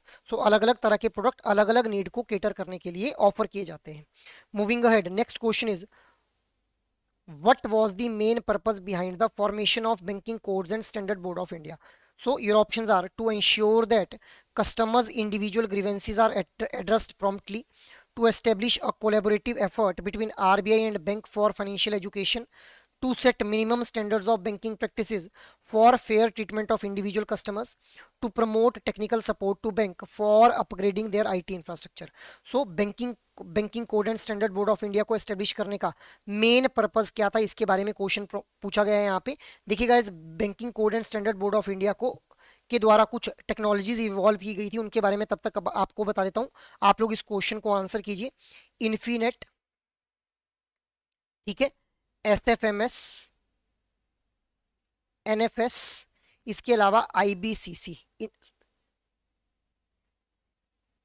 Sorry guys, this is not relevant with respect to this banking code and standard board of India. Banking code and standard board of India के द्वारा दो तरह के codes establish जरूर किए गए थे, that is code of commitment to customer and code of commitment to MSMEs guys. So बताइए अब मुझे what is the main purpose. The right answer will be option B, option C, that is to set minimum standards of banking practices for fair treatment of individual customers. मतलब जब भी customers को banking services provide की जाएं, सो कुछ minimum standard set किए गए थे इस banking code and standard board of India के द्वारा, जिनसे ऊपर ही जिनसे जब भी कस्टमर्स को सर्विसेज प्रोवाइड की जाएंगी तो उन स्टैंडर्ड्स को फॉलो करना पड़ेगा बैंक्स को। So minimum standards were set up by this BCSBI. मतलब बीसीएसबीआई क्या को सेटअप करने का मेन पर्पज ही यही था। Next question is, what is the major concern associated with the use of direct selling agents in the credit card and retail loan sales? Option A is limited branch network for private banks, inadequate training provided to DSAs, mis-selling by DSAs leading to customer dissatisfaction, high compensation cost for DSS. So direct selling जो agents रहते हैं उनके साथ में major क्या issue हम लोगों को देखने को मिल रहा है, इसके बारे में क्वेश्चन फ्रेम किया गया है। अब डायरेक्ट सेलिंग एजेंट्स को गाइस फी बेस्ड इनकम के ऊपर हायर किया जाता है for the sourcing of credit card and advances other kind of loans itself. So क्या कंसर्न देखने को मिलता है? ऑप्शन सी यहाँ पे बिल्कुल सही आंसर बन जाएगा, miss selling by the DSS. Direct selling agents के द्वारा मिस सेलिंग कर दी जाती है। जैसे मान लो लोन की अगर टर्म्स एंड कंडीशंस बता रहे हैं तो सही से टर्म्स एंड कंडीशंस एक्सप्लेन ही नहीं की, जिस वजह से अगर मिस सेलिंग होगी तो कस्टमर की जो सेटिस्फेक्शन लेवल है वो डिससेटिस्फेक्शन लेवल में कन्वर्ट होता हुआ मिलेगा हम लोगों को with respect to the bank. और बैंक के लिए रेपुटेशनल रिस्क अलग से यहाँ पे जो है वो इवॉल्व होता हुआ देखने को मिलेगा हम लोगों को इन case of miss selling by the direct selling agents. Next question is, which of the following are not the advantages of portfolio management services? portfolio management services की कौन सी advantages नहीं है? Professional management, diversification, guaranteed high return and customisation. So बताएंगे guys what should be the right answer है? हाँ जी, waiting for your reply. The right answer will be option number C, that is guaranteed high returns. So high returns guaranteed नहीं रहती हैं portfolio management services के अंदर। सो this is not a advantage of portfolio management services. अब portfolio management services को जब भी किसी भी एक इंडिविजुअल के द्वारा अवेल किया जाना होगा, सो 50 लाख इज द अमाउंट जितना मिनिमम कॉर्पस रिक्वायर्ड रहेगा। और जो ये इंडिविजुअल इस पोर्टफोलियो मैनेजमेंट सर्विस को मैनेज करेगा उसको क्या बोलते हैं? पोर्टफोलियो मैनेजर बोल देते हैं। पोर्टफोलियो मैनेजर बोल देते हैं। पोर्टफोलियो मैनेजर के द्वारा जब भी इस पोर्टफोलियो मैनेजमेंट सर्विस को प्रोवाइड किया जाएगा तो इस पोर्टफोलियो मैनेजर का जो मिनिमम नेटवर्थ रहनी चाहिए that should be 5 crore guys, तभी ये पोर्टफोलियो मैनेजमेंट सर्विसेज प्रोवाइड की जा सकती हैं। सो बाकी यहाँ पे ये सारी एडवांटेजेस हैं कि these are professionally manage, diversified and customised हम लोगों को पोर्टफोलियो मैनेजमेंट सर्विसेज देखने को मिलती हैं। Next question is, which of the following statement correctly differentiate portfolio management services and mutual fund? Your options are, PMS and mutual fund offer same level of customization and investor interaction। ठीक है, same level of customisation और investor interaction provide की जाती है दोनों के द्वारा। PMS investor receive units like mutual fund and both follow fixed entry exit fee structure. ठीक है, ऑप्शन सी क्या बोल रहा है? PMS allows direct stock ownership and charges performance linked fees unlike mutual funds. ठीक है, ऑप्शन डी क्या बोल रहा है? Mutual funds have higher minimum investment limit compare to portfolio management services. So बताएंगे आप लोग what should be the right answer है? पोर्टफोलियो मैनेजमेंट सर्विसेज और म्यूचुअल फंड के बीच में डिफरेंस के बारे में यहाँ पे पूछा जा रहा है। So the right answer will be option number C, that is portfolio management services के अंदर जो इंडिविजुअल इन्वेस्टर रहता है उसकी कंप्लीट ओनरशिप सिक्योरिटीज के अंदर देखने को मिलती है, जबकि जो हमारा म्यूचुअल फंड्स रहते हैं उसके अंदर यूनिट्स जो है वो अलॉट की जाती हैं हमारे इंडिविजुअल इन्वेस्टर्स को, और इनको बोला भी क्या जाता है? यूनिट होल्डर्स बोल दिया जाता है। ठीक है, I hope this thing is clear कि why option C is the right one.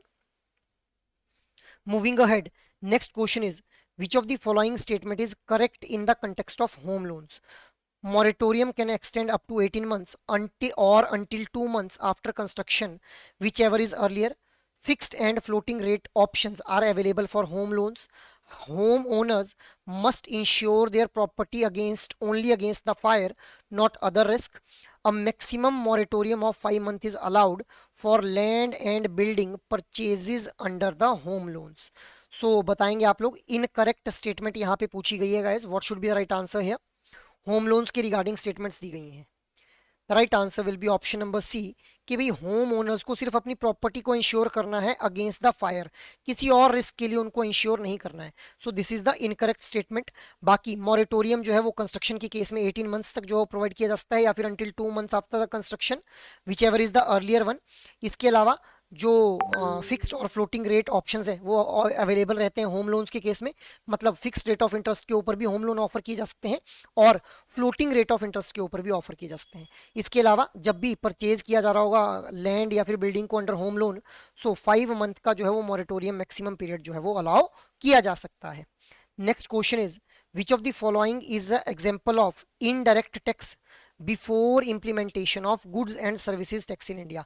अब अभी तो इनडायरेक्ट टैक्स हम लोग किसको बोलते हैं, गुड्स एंड सर्विस टैक्स को बोलते हैं। इससे पहले किसको हम लोग जो था वो इनडायरेक्ट टैक्स बोला करते थे, central excise duty, income tax, corporate tax या फिर प्रॉपर्टी टैक्स। तो बताएंगे आप लोग what should be the right answer है। The right answer will be option number A, that is central excise duty को हम लोग जो था वो पहले इनडायरेक्ट टैक्स की कैटेगरी में कंसिडर किए जाते थे। बाकी इनकम टैक्स, कॉर्पोरेट टैक्स और property tax, these are the direct example of direct taxes. ठीक है, डायरेक्ट और इनडायरेक्ट टैक्सेस में मेजर डिफरेंस क्या रहता है कि भाई जो डायरेक्ट टैक्सेस हैं उनके अंदर बर्डन शिफ्ट नहीं किया जा सकता है और इनडायरेक्ट टैक्सेस के अंदर बर्डन कैन बी शिफ्टेड। और जो डायरेक्ट टैक्सेस हैं वो हम लोग जानते हैं कि प्रॉफिट्स के ऊपर हम लोगों को देखने को मिलते हैं, जब प्रॉफिट या फिर इनकम के ऊपर देखने को मिलते हैं, जबकि जो इनडायरेक्ट टैक्स है वो प्रोडक्ट्स एंड सर्विसेज के ऊपर लगाया जाता है। ठीक है, moving ahead, next question is the adoption of departmental approach by certain banks especially in their retail banking business takes place. In this context what can be inferred about the departmental approach? departmental approach के regarding अब question frame किया गया है। option A is it emphasizes a focused business model for retail banking, new generation private bank are more commonly following it। Option C क्या बोल रहा है, it promotes the use of strategic business unit for the retail banking, it segregates the function of organisation based on the various team performance. So departmental approach के regarding question frame किया गया है। Very easy question, try to answer out this question guys. The right answer will be option number D. Departmental approach के अंदर हम लोग जानते हैं कि एक ऑर्गेनाइजेशन को मल्टीपल वर्टिकल्स के अंदर डिवाइड किया जाता है, एक ऑर्गेनाइजेशन को डिवाइड किया जाता है मल्टीपल डिपार्टमेंट्स के अंदर, rather I would say on the basis of various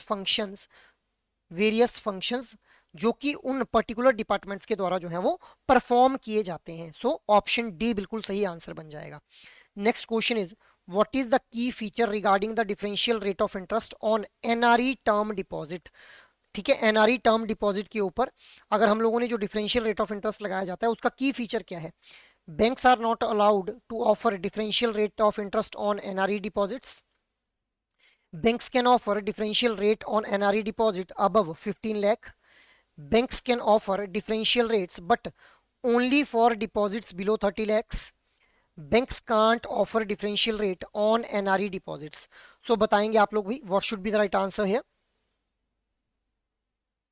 The right answer will be option number B, that is banks जो है वो differential rate of interest offer कर सकते हैं on the NRE deposits above 15 lakh।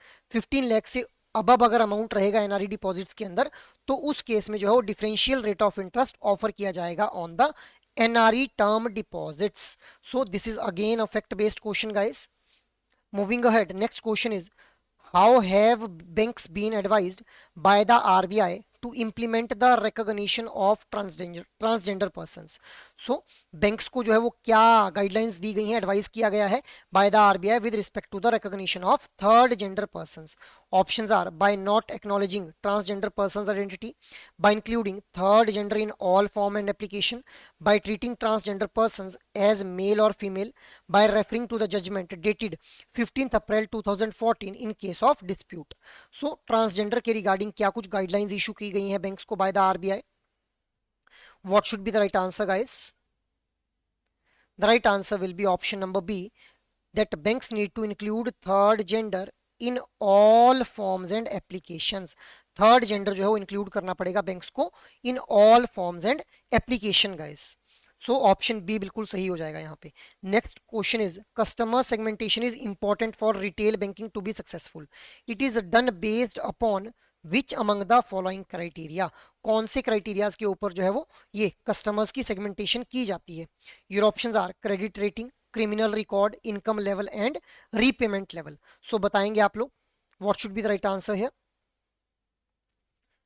Customer segmentation हम लोग करते क्यों हैं, सो दैट हम लोग कस्टमर्स की नीड को एक बेटर वे के अंदर जो है वो अंडरस्टैंड कर पाए गाइस, इसीलिए जो है वो कस्टमर सेगमेंटेशन की जाती है। I hope this thing is clear now, so try to answer out this question guys. What should be the right answer here? Right answer will be option number C. Income के basis पे हम लोग जो है customers की segmentation करते हैं, जैसे मास मार्केट कस्टमर सेगमेंट, ठीक है, मास एफ्लुएंट कस्टमर सेगमेंट, ठीक है, इसी तरह से हाई नेटवर्थ कस्टमर सेगमेंट। सो अलग अलग इनकम लेवल के बेसिस पे हम लोग जो है वो क्या करते हैं, कस्टमर्स की सेगमेंटेशन करते हैं, जिससे हम लोग कस्टमर्स की नीड को एक बेटर वे के अंडर जो है वो अंडरस्टैंड कर पाए। सो ऑप्शन सी बिल्कुल सही ऑप्शन हो जाएगा यहाँ पे। Next question is, according to income tax regulations, what is the period of holding required for an asset to be treated as a short-term capital asset for most of the capital assets? So, कितने time के लिए जो है वो एक asset को hold करना पड़ेगा अगर इसको शॉर्ट टर्म कैपिटल एसेट जो है वो डिक्लेयर किया जाना है एज पर the income Indian tax regulations? So your options are 12 month, 24 month, 36 month or 48 month. So what should be the right answer here? The right answer will be option number C, that is 36 month most of the capital assets के case में। जबकि अगर immovable property होगी तो immovable property के case में 24 months तक अगर आप लोगों ने उसको होल्ड किया हुआ है तो it will be short term capital, और अगर 24 मंथ से ज़्यादा होल्ड किया हुआ है तो लॉन्ग टर्म कैपिटल इसको माना जाएगा। सो ऑप्शन सी बिल्कुल सही आंसर हो जाएगा यहाँ पे भी। Moving ahead, next question is, Sonam a renowned artist lived a vibrant and creative life. She had no immediate family members such as parents, siblings, children. Instead, she had a few close friends who had been with her throughout her artistic journey, and she also had some distant relatives whom she hadn't been in close contact with for many years. What is the key difference between the Succession Act and a will in determining the distribution of Sonam's estate? Your options are, the Succession Act allows Sonam to leave her asset to her close friends, while a will would distribute them to her distant relatives. Option B क्या बोल रहा है, the Succession Act and a will have no significant difference in this scenario. The Succession Act ensures that Sonam's assets are donated to charity, while a will lets her choose individual and organizations as the beneficiary. The Succession Act automatically distributes Sonam's asset to her distant relatives, and a will allows her to specify her preferred beneficiaries. So succession act और will की regarding अभी ये question frame किया गया है। It is again a case study based question. Try to answer out this question guys. The right answer will be option number D. देखिए, succession act के according जो है वो सोनम के जो एसेट्स हैं वो उसके जो डिस्टेंट रिलेटिव्स हैं उनको डिस्ट्रीब्यूट कर दिए जाएंगे, जबकि विल के अकॉर्डिंग उसको अलाउ किया जाएगा कि वो प्रेफर्ड बेनिफिशियरीज को चुन ले जिनको वो चाहती है कि भी उसके बाद जो है उसके एसेट्स को जो है वो ट्रांसफर किया जाए। सो ऑप्शन डी बिल्कुल यहाँ पे सही आंसर बन जाएगा guys. Moving ahead, next question is, what does the term over leveraging means in the context of credit score? Credit score के कंटेक्स्ट में ओवर लेवरेजिंग का मतलब क्या है? Using credit responsibly, keeping multiple credit accounts, repaying loans quickly, borrowing beyond one's mean. So over leveraging का मतलब पूछा जा रहा है with respect to the credit score. हम लोग जानते हैं credit score credit information companies के द्वारा जनरेट किया जाता है। 300 के 900 के बीच में हम लोगों को क्रेडिट स्कोर देखने के लिए मिलता है। अब इसके अंदर जो ओवर लेवरेजिंग है उसका क्या मतलब है? What should be the right answer, guys? The right answer will be option number D, that is beyond one's mean, borrowing beyond one's mean। मतलब जितनी जितनी मेरी कैपेसिटी है उससे ज़्यादा अगर मैं बोरो कर लूंगा तो उसको बोला जाएगा over leveraging in the credit score, in context of credit score. क्योंकि क्रेडिट स्कोर के अंदर हम लोग जो है वो इंडिविजुअल किस तरह से बोरो कर रहा है, किस तरह से रीपेमेंट कर रहा है, इन्हीं बेसिस के ऊपर हम लोग जो है क्रेडिट स्कोर को जनरेट करते हैं। ठीक है, moving ahead, next question is, what is one of the primary benefits of establishing a bad bank? Bad bank को एस्टेब्लिश करने का प्राइमरी बेनिफिट क्या है? Encouraging banks to invest in riskier assets, reducing the need for financial regulations, easing the provision requirement and capital erosion by the bank, enforcing stricter bankruptcy procedures.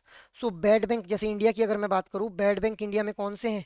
NARCL और IDRCL।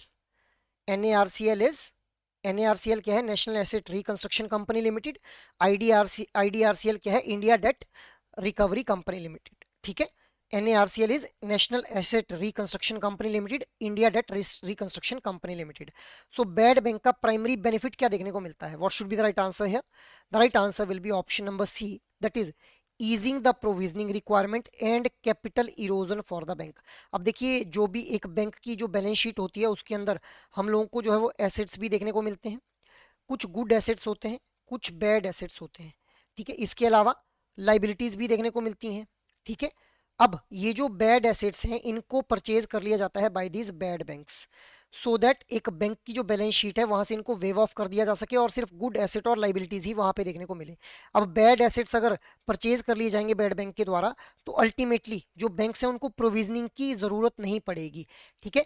Ease of provisioning requirement, और इस वजह से capital erosion for the bank. Capital erosion का मतलब क्या है कि भाई बैंक जो है वो, banks need not to keep the capital aside, जिस वजह से उनके पास सरप्लस फंड्स बचना स्टार्ट हो जाएंगे जिसका वो अपने डे टू डे ऑपरेशंस में यूज कर सकते हैं। अब ये जो बैड एसेट्स हैं these are being purchased by NARCL India, और इनको मैनेज किसके द्वारा किया जाता है, आईडीआरसीएल के द्वारा इनको जो है वो मैनेज किया जाता है। Next question is, during which stage of the marketing process does an organization perform activities in the right manner and focus on blending people, culture, structure, decision and reward system? So marketing process के अंदर multiple stages रहती हैं, marketing analysis, marketing planning, marketing implementation and marketing control guys. So किस stage के अंदर जो हो blend हम लोगों को देखने को मिलता है of the people, culture, structure, decision and reward system? So बताएंगे आप लोग what should be the right answer here? The right answer will be option number C, that is marketing implementation. सबसे पहले देखिए मार्केटिंग एनालिसिस किया जाएगा जहां पे हम लोग जो है वो स्वॉट एनालिसिस को परफॉर्म करेंगे। मार्केटिंग एनालिसिस के अंदर हम लोग देखेंगे कि भाई किस तरह से जो है वो मार्केट के अंदर क्या क्या नीड्स हैं कस्टमर की, कौन कौन से प्रोडक्ट्स अवेलेबल हैं उन नीड्स को सेटिस्फाई करने के लिए। फिर मार्केटिंग की प्लानिंग की जाएगी। मार्केटिंग प्लानिंग के अंदर हम लोग डिसाइड करेंगे कि किस तरह से हम लोग जो है वो मार्केटिंग कैंपेन्स को रन करेंगे, कौन से चैनल्स के ऊपर रन किया जाएगा, कौन से जो है वो हमारे पर्टिकुलर मार्केटिंग कैंपेन्स हम लोगों ने पर्टिकुलर कस्टमर्स के लिए रन करने हैं। अब यहाँ पे एक्चुअल में मार्केटिंग प्लानिंग के अंदर हम लोग जो है वो आंसर करने की कोशिश करते हैं इन the stage of marketing implementation कि भाई किस तरह से लोगों को कल्चर को, स्ट्रक्चर, डिसीजन और रिवॉर्ड सिस्टम को हम लोगों ने ब्लेंड करना है। After that final is the marketing control. Marketing control वाली स्टेज के अंदर हम लोगों ने जो मार्केटिंग स्ट्रेटेजीज जो इंप्लीमेंट की उनके ऊपर कंट्रोल किया जाता है। मतलब अगर हम लोग डिजायर्ड आउटपुट वहां से ले पा रहे हैं तो दैट इज फाइन, अदरवाइज उनको जो है वो रिव्यू करके उसके अंदर कुछ चेंजेस किए जाएंगे in the stage of marketing control guys. So these are the various stages with respect to the marketing process. Moving ahead, next question is, Global Mart is a leading global retail chain with strong commitment to understanding its customers. They have implemented an advanced MKIS to ensure they provide the best shopping experience. How does Global Mart benefit from their MKIS in terms of customer engagement based on the provided information? So again MKIS marketing information system के ऊपर जो हो case study आप लोगों से पूछी जा रही है, case study based question. Try to answer out this question. Option A क्या बोल रहा है, global mart primarily uses MKIS for inventory management and supply chain organisation. Option B क्या बोल रही है, MKIS help Global Mart gather, analyze and respond to customer data for improved shopping experience. Option C क्या बोल रहा है, Global Mart MKIS focuses on competitor analysis and market trends. Option D क्या बोल रहा है, MKIS supports Global Mart in managing its financial operations efficiently. So what should be the right answer here guys? With respect to the MKIS, MKIS का use कैसे किया जाएगा इस global mart के द्वारा, यही यहाँ पे पूछा जा रहा है। What should be the right answer? The right answer will be option number B, that is MKIS जो है वो हेल्प करेगा, global MKIS will help Global Mart to gather, analyze and respond to customer data for the improved shopping experience.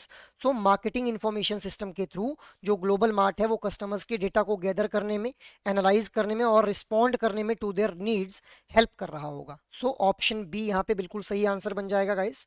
Moving ahead, according to the code of bank commitment, the member bank must provide information to the customer about their policies on various aspects.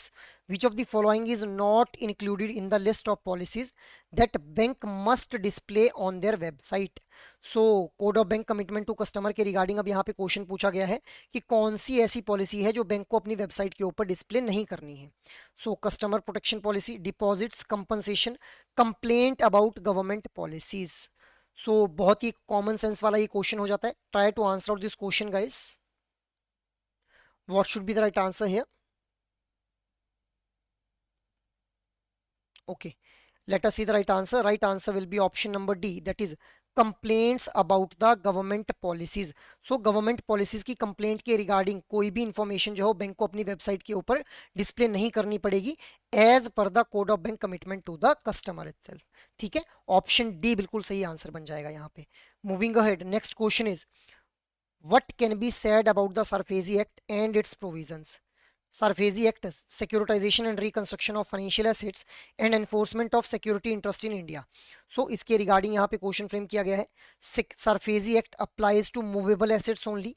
The Ministry of Finance notification dated 24th February 2020 made all NBFCs eligible for Sarfazi Act coverage. The Sarfazi Act is applicable to outstanding loans above rupees 1 lakh classified as NPA. So कौन सी यहाँ पे जो सही option हो जाएगी? 1 and 3, 2 only, 3 only या फिर 1 only? सो बताइए guys, what should be the right answer है? सरफेजी एक्ट के रिगार्डिंग यहाँ पे क्वेश्चन फ्रेम किया गया है। The right answer will be option number C, that is 3 only. So यहाँ पे क्या बोला जा रहा है? पहली और दूसरी स्टेटमेंट्स गलत हैं। क्यों गलत है?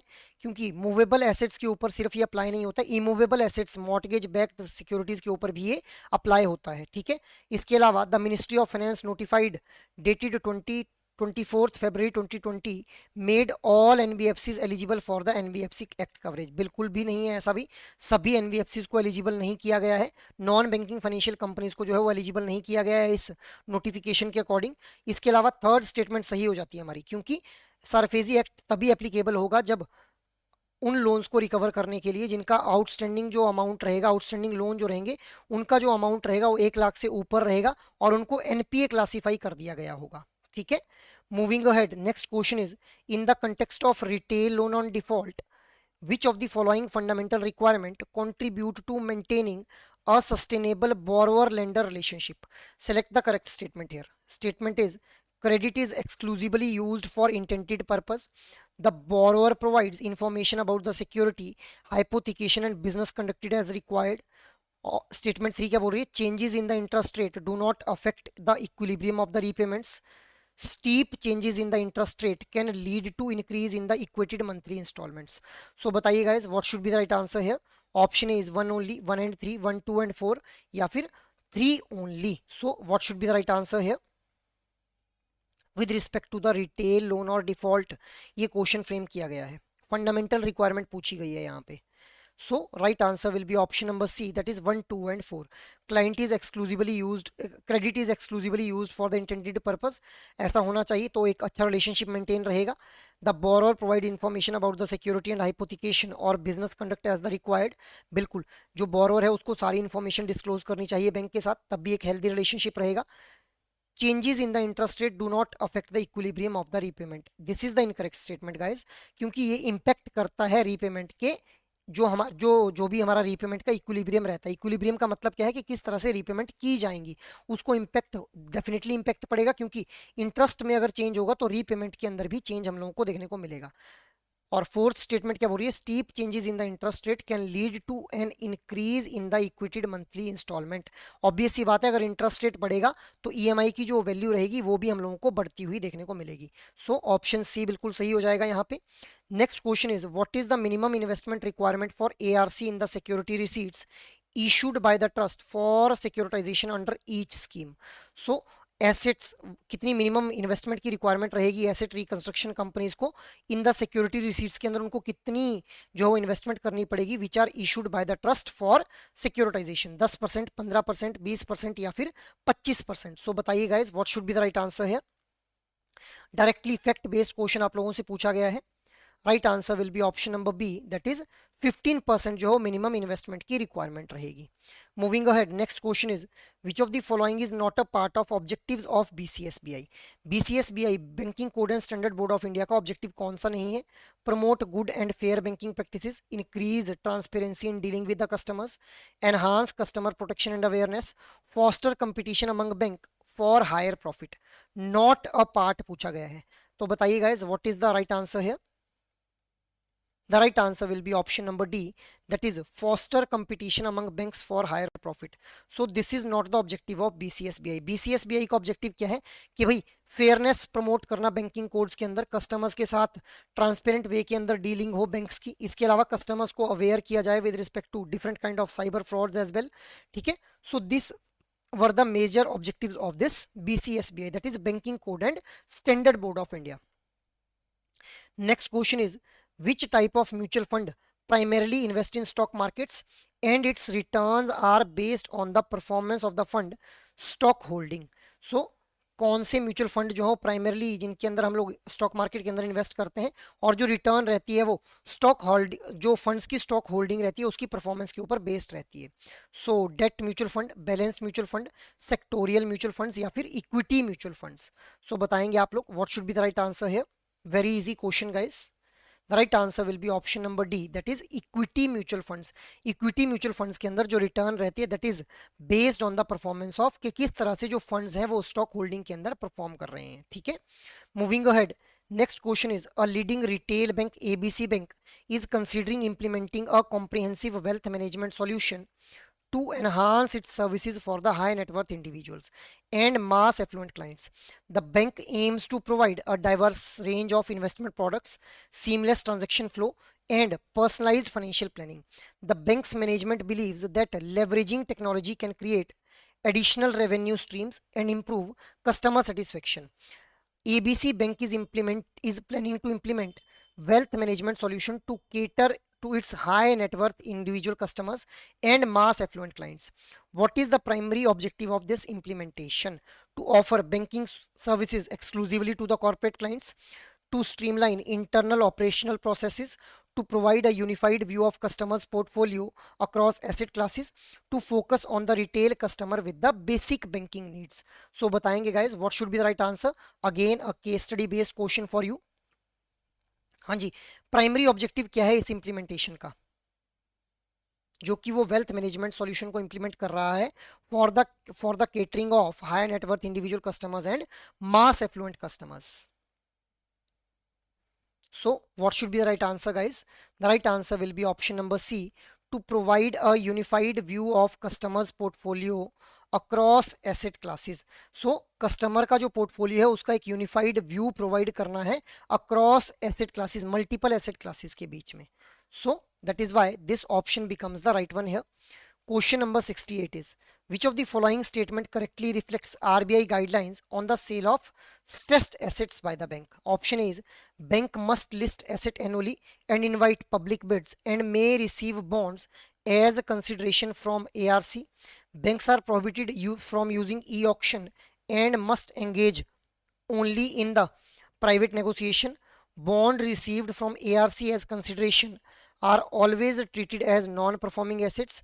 Bank cannot sell assets to ARC and must deal only with the financial institution. So बताएंगे आप लोग stressed asset के regarding ये statements दी गई हैं. What should be the right answer here? The right answer will be option number A, कि banks को जो है वो एनुअली लिस्टिंग करनी होती है कि कौन से एसेट्स को जो है वो बैंक्स के द्वारा जो है वो सिक्योरिटाइज किया जाना है. सो इसके बाद वो पब्लिक बिड्स को इनवाइट करेगा और it may receive bond as a consideration from the ARC. ARC क्या है? एसेट रिकंस्ट्रक्शन कंपनी है यहाँ पे, ठीक है. सो बैंक्स के द्वारा एनुअली लिस्टिंग की जाएगी अपने एसेट्स की जिनको वो सिक्योरिटाइज करना चाहता है, उसके लिए बिड्स रिसीव की जाएंगी from the other banks, financial institutions या फिर नॉन बैंकिंग फाइनेंशियल कंपनीज के थ्रू भी. उसके बाद ARC जो है वो यहाँ पे एंड जो बैंक है it may receive bond as consideration from the ARC. ARC के थ्रू बॉन्ड रिसीव किया जा सकता है as a consideration. Moving ahead, next question is, what does liquidity mean in context of investment? It refers to the guaranteed return on the investment. It means an investor can sell their investment easily in the market without incurring significant transaction cost or time. It represents the level of risk associated with an investment. It refers to the ability to maximize safety in the investment. So investment के हम लोगों को कुछ elements देखने के लिए मिलते हैं, risk, return, सेफ्टी और लिक्विडिटी. अब यहाँ पे लिक्विडिटी के रिगार्डिंग आप लोगों से क्वेश्चन पूछा गया है. सो बताएंगे आप लोग what should be the right answer here. The right answer will be option number B. Liquidity का मतलब क्या है कि जो इन्वेस्टर है वो अपनी इन्वेस्टमेंट को सेल ऑफ कर सकता है easily in the market without incurring significant transaction cost या फिर टाइम, मतलब कम कॉस्ट और टाइम के अंदर वो अपनी इन जो इन्वेस्टमेंट्स है इनको मार्केट के अंदर सेल ऑफ कर देता है। इसी को क्या बोला जाता है? लिक्विडिटी बोला जाता है। Moving ahead, next question is under the Sukanya Samriddhi Yojana, what is the maximum number of account that a parent or guardian can open for a single girl child? एक सिंगल गर्ल चाइल्ड के लिए कितने maximum number of accounts को जो है वो open up किया जा सकता है अंडर सुकन्या समृद्धि योजना? और फैक्ट बेस्ड क्वेश्चन डायरेक्टली यहाँ से पूछा गया है। One account can be open, two accounts can be open, as many as they want, it depends upon the investment amount. So बताएंगे आप लोग what should be the right answer है? The right answer will be option number two, that is two accounts जो है वो open up किए जा सकते हैं for a single girl child under Sukanya Samriddhi Yojana. ठीक है, moving ahead, next question is Mukesh is a manager that is karta of a Hindu undivided family for the purpose of income tax law. when will this Hindu undivided family will be treated as resident and ordinarily resident in India during the year? So income tax laws के according resident and ordinarily resident कब treat किया जाएगा इनको? So read out the options guys and try to answer out this question. What should be the right answer here?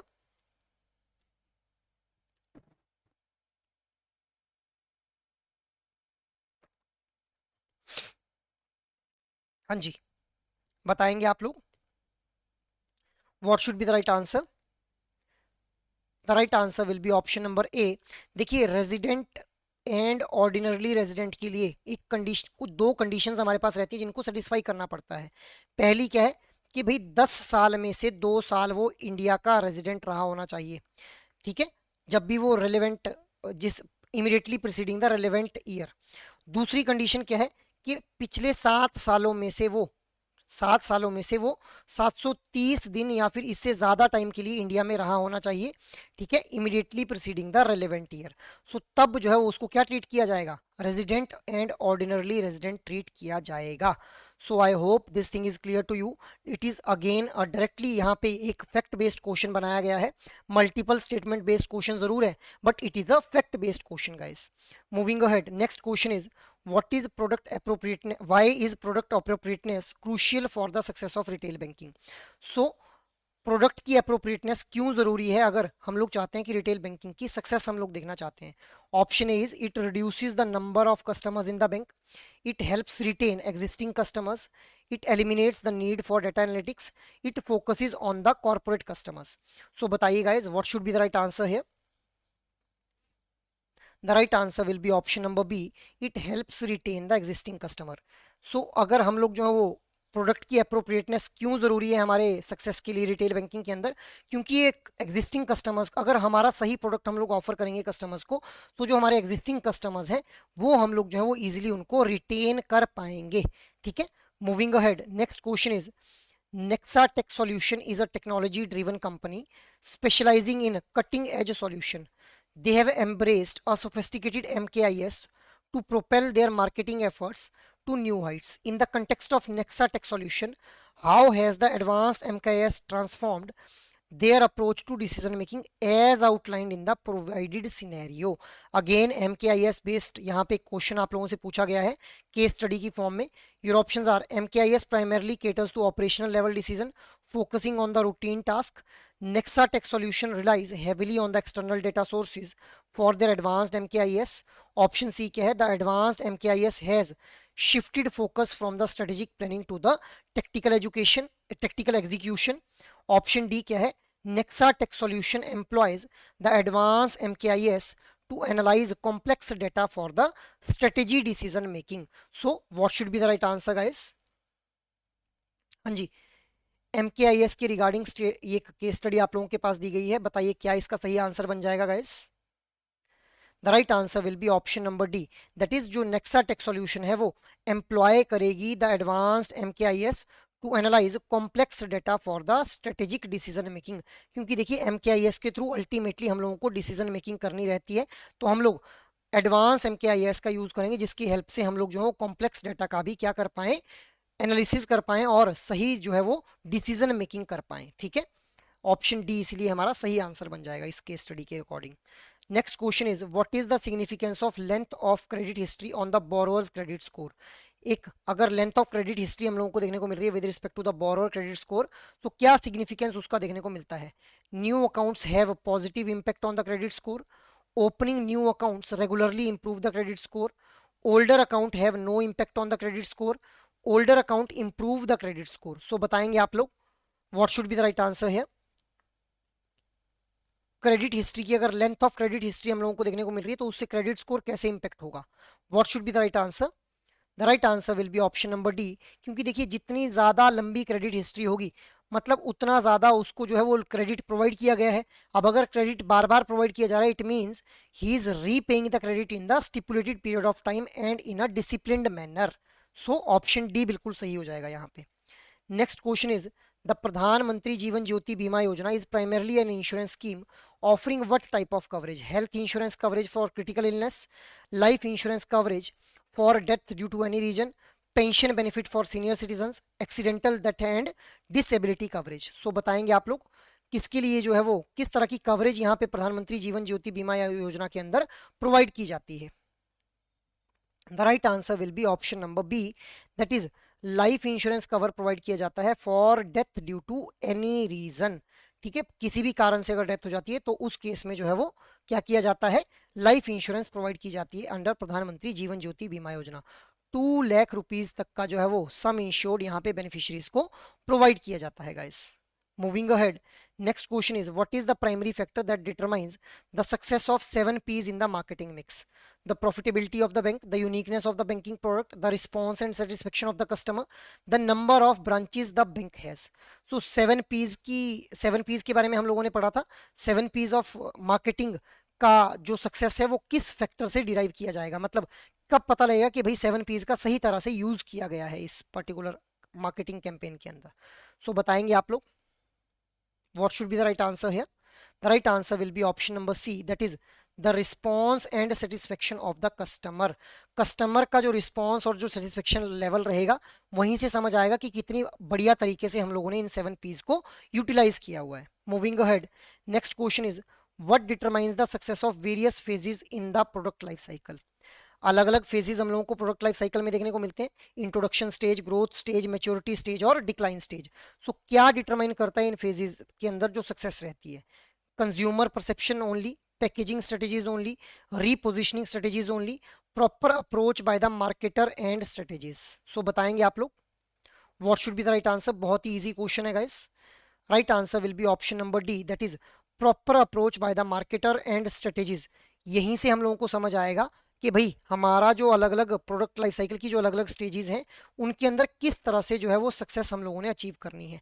अगर सही marketing strategies का use किया गया होगा तो ऑब्वियसली हम लोग जो है वो हर एक फेज के अंदर जो हो सक्सेस को अचीव कर पाएंगे। Next question is what term means variability in return because of loss of capital or non payment of income for any reason? मैंने आप लोगों को इन्वेस्टमेंट के 4 एलिमेंट अभी बताए, चारों में से किसके बारे में बात की जा रही है, प्रॉफिट, लिक्विडिटी, सेफ्टी या फिर रिस्क। बताएंगे आप लोग what should be the right answer है। The right answer will be option number D, that is risk. देखिए रिटर्न क्या होता है, जो आप लोगों को इनकम आनी है इन फॉर्म ऑफ डिविडेंड आ सकती है, रेंट आ सकती है, सैलरी आ सकती है, उसको बोला जाता है रिटर्न। रिस्क क्या होता है, जब वो जो रिटर्न आनी थी, जो इनकम आनी थी, उसमें वेरिएबिलिटी हम लोगों को देखने को मिलती है। जैसे मान लो मुझे रेंट आना था इस महीने, वो रेंट ही नहीं दिया, मेरे जो टेनेंट थे उन्होंने रेंट ही नहीं दिया, तो इस वजह से जो वेरिएबिलिटी मेरी इनकम में आ गई उसको क्या बोला गया, रिस्क बोल दिया गया। ठीक है, moving ahead, next question is the entry of new private and foreign banks caused public sector to become complacent, old private bank older private bank sector banks to close down, public and other private sector banks to improve their services, a decrease in overall efficiency of the banking sector.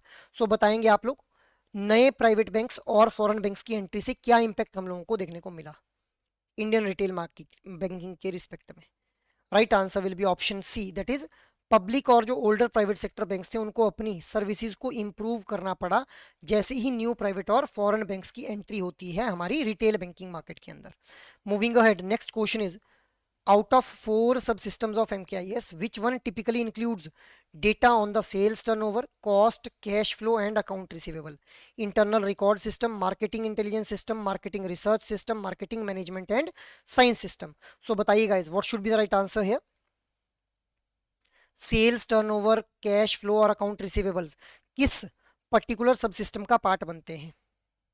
The right answer will be option number A, that is internal record system. देखिए internal record system के अंदर हम लोग जो है internal data का use करते हैं, दैट इज सेल्स रिपोर्ट के थ्रू जो है हम लोग डेटा का यूज करते हैं। तो सेल्स टर्नओवर कितना रहा, कैश फ्लो कितना रहा, अकाउंट रिसीवेबल्स कितने रहे, ये पार्ट बनते हैं इंटरनल रिकॉर्ड सिस्टम का। मार्केटिंग इंटेलिजेंस सिस्टम के अंदर हम लोग क्या करते हैं कि भाई एक्सटर्नल डेटा सोर्सेज का यूज करते हैं, जैसे जो पब्लिश्ड सोर्सेज रहते हैं, जैसे न्यूज़पेपर्स हो गए, मैगजीन्स हो गए, जर्नल्स हो गए, उन वहां से डेटा को कलेक्ट किया जाएगा। मार्केटिंग रिसर्च सिस्टम का क्या मतलब है, इस कंपोनेंट के अंदर हम लोग एक स्पेसिफिक जो प्रॉब्लम है उसके ऊपर फोकस करके अपनी जो रिसर्च है उसको कंटिन्यू करते हैं, डेटा का यूज करते हैं, उसके लिए डेटा को फैच करते हैं। मतलब पर्टिकुलर प्रॉब्लम पर्टेनिंग हम लोग जो है वो यहाँ पे पर्टिकुलर प्रॉब्लम के ऊपर काम कर रहे होते हैं इन case of marketing research system. Next is marketing management and science system. अब इसके अंदर इन तीनों कंपोनेंट्स को अगर हम लोग आपस में मिला दें विद टेक्नोलॉजी या फिर कंप्यूटराइजेशन, तो उसको क्या बोल दिया जाएगा, marketing management and science system बोल दिया जाएगा। Next question is in the context of income tax what is the assessment year and financial year if the income is earned in the year 2023-24। 2023-24 में अगर इनकम अर्न की गई तो assessment year और financial year कितना बन जाएगा? Assessment year और फाइनेंशियल ईयर हमारा क्या क्या रहेंगे? Try to answer out this question. देखिए गाइज, असेसमेंट ईयर और फाइनेंशियल ईयर मैं आपको ऐसे बता देता हूँ। फाइनेंशियल ईयर वो ईयर होता है जिस ईयर में इनकम को अर्न किया जाता है, जबकि असेसमेंट ईयर वो इनकम होता है जिस ईयर में इनकम को असेस किया जाता है। Now try to answer out this question, what should be the right answer here? The right answer will be option number B, that is financial year जो रहेगा वो 2023-24 रहेगा और जो असेसमेंट ईयर रहेगा वो 2024-25 रहेगा। Moving ahead, next is the difference between the cash transaction and credit card transaction lies in number of parties involved and the nature of transaction cycle. In such transaction, there are only dash parties, while credit card transaction involve a more extensive cycle and include parties which are dash in number. So simple सा question क्या पूछा जा रहा है कि cash transaction में कितनी parties involve है और क्रेडिट कार्ड ट्रांजैक्शन में कितनी पार्टीज इन्वॉल्व है। सो योर ऑप्शंस आर 2 3 2 5 3 2 और 5 2। तो बताइए गाइज, कितनी पार्टीज इन्वॉल्व रहती हैं कैश ट्रांजैक्शन में और कितनी पार्टीज इन्वॉल्व रहती हैं क्रेडिट कार्ड ट्रांजैक्शन में? भाई ये काफी बार आप लोगों से ये क्वेश्चन पूछा गया है अलग अलग फॉर्म के अंदर। हाँ जी, what should be the right answer here? The right answer will be option number B, that is 2 parties are involved in case of cash transaction and 5 parties are involved in case of credit card transaction. Next question is, why is the elapsed time of transaction execution important in the banking industry? Elapsed time of transaction का क्यों importance हम लोगों को देखने को मिलता है in the banking industry? To determine the customer social economic status, to calculate the bank's profit, to decide on interest rate, to measure the quality of service. So बताइए guys, what should be the right answer है? Elapsed time of transaction के regarding यहाँ पे बात की जा रही है। The right answer will be option number D, that is to measure the quality of service. So elapsed time of transaction का जो execution है वो क्यों important हो जाता है? तो क्योंकि उसकी हेल्प से हम लोग क्या कर पाते हैं, क्वालिटी ऑफ सर्विस को मेजर कर पाते हैं कि भाई कितने टाइम में जो था वो ट्रांजेक्शन जो थी वो सेटल करवा दी गई। ठीक है, next is in the context of management information system which of the following factor is critical for ensuring effective decision making and customer services in the bank. So MIS के regarding question frame किया गया है कि कौन से factors हैं which are critical for ensuring the effective decision making and customer service in the bank. Your options are technological advancements, external data sources, human resource upgrade या फिर प्रोसीजरल मेथडोलॉजीज। सो बताइए guys, what should be the right answer है? The right answer will be option number C, that is human resource upgrade जो है वो it is a important crucial factor for ensuring effective decision making and customer services in the bank with respect to the management information system. Next question is, as per the RBI notification dated October 29, 2021 regarding the opening of current account for borrowers with credit facility, what is the condition for borrower with exposure of 5 crore or more? 5 crore या इससे ज्यादा का अगर exposure है तो उस case में क्या कुछ गाइडलाइंस इशू की गई हैं? They are allowed to maintain current account with any bank without any condition.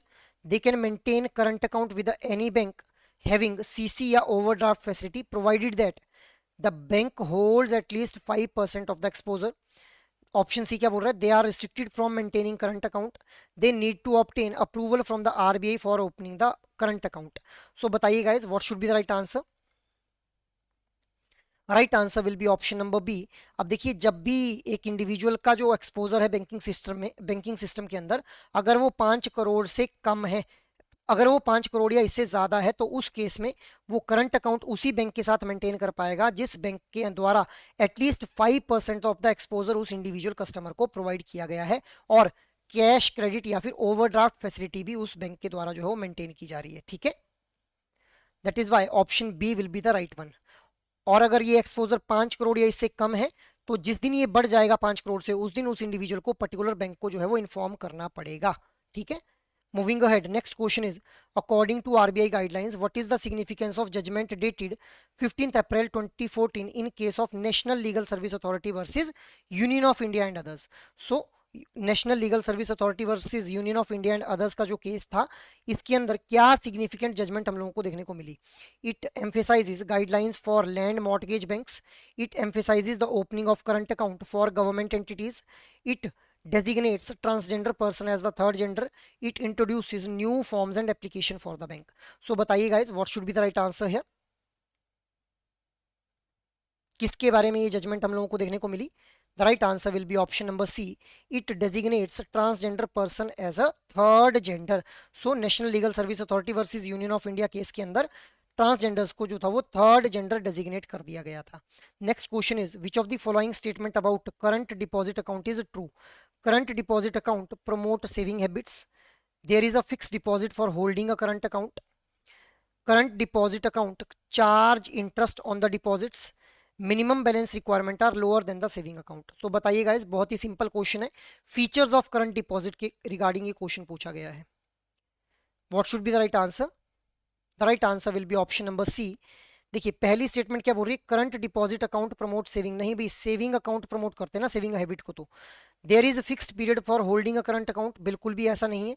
Current deposit account charge interest on the deposit, बिल्कुल ये डिपॉजिट के ऊपर इंटरेस्ट चार्ज करते हैं करंट अकाउंट डिपॉजिट्स. और मिनिमम बैलेंस की जो रिक्वायरमेंट है वो ज्यादा रहती है in case of current account than the savings account guys. So option C बिल्कुल सही बन जाएगा यहाँ पे. Next question is, why is the control number important in the process of troubleshooting credit score discrepancies. Your options are, it is a bank specific identifier, it helps in generating new credit report, it enables tracking of an individual's credit report from CIC database, it is required for opening a new credit account. So what should be the right answer. control number के regarding यहाँ पे question पूछा गया है. control number is a 9-digit number guys. But what should be the right answer. The right answer will be option number C, that is it enables the tracking of an individual credit report from the CIC database. Custom जो हमारी credit information companies का database रहता है, वहां से अगर एक individual अपनी क्रेडिट रिपोर्ट को ट्रैक करना चाहता है तो वहां पे ये कंट्रोल नंबर जो है वो हेल्प करता है. ठीक है, क्योंकि क्रेडिट स्कोरिंग के अंदर कई बार हम लोगों को इश्यूज देखने को मिलते हैं ड्यू टू मिसमैच आइडेंटिटी या फिर ह्यूमन इनपुट एरर, जिस वजह से क्रेडिट स्कोर गलत जनरेट हो जाता है. तो उस ट्रबल शूटिंग करने को उस क्रेडिट स्कोर की हम लोग जो है कंट्रोल नंबर का यूज करते हैं. Next question is, according to the alignment of banking, investment and insurance product with Maslow need of hierarchy, which type of product is suggested for meeting the social needs. Special term deposit products, life insurance products with low premium and high maturity amount, loan for the professional development, senior citizen term deposit products. So बताइए guys, social needs को meet करने के लिए कौन से products जो है वो offer किए जाएंगे. What should be the right answer here. The right answer will be option number C, that is loan for professional development. अब देखिए गाइस, सोशल जो नीड्स रहती हैं वो हमारी हायरार्की के अंदर अगर हम लोग देखें तो यहाँ पे फिजियोलॉजिकल नीड्स, सेफ्टी नीड्स, फिर सोशल नीड्स. तो सोशल नीड्स के अंदर एक इंडिविजुअल चाहता है कि वही वो अपने लव्ड वन या फिर बिलोंगिंग से साथ जो है वो टाइम स्पेंड कर पाए. सो उसको प्रोफेशनली डेवलप करने के लिए लोन दिया जाता है in case of social needs guys. I hope this thing is clear. Moving ahead, next question is, in context of loans, what determines the quantum of loan. Quantum of loan को क्या determine कर रहा है, the type of loan scheme, the interest rate on the loan, the annual income of the individual या फिर all of the above. quantum of loan को कैसे जो है वो determine किया जाता है बताएंगे आप लोग भाई. Yes, the right answer will be option number C. The annual income of the individual, एक इंडिविजुअल की इनकम कितनी है उसी अकॉर्डिंग वो रीपे कर पाएगा ना लोन को, तो इसीलिए उसी के बिहाफ पे हम लोग क्या करेंगे, क्वांटम या फिर अमाउंट ऑफ लोन को डिसाइड कर लेंगे। Next question is what what does the high net interest margin indicate for a bank.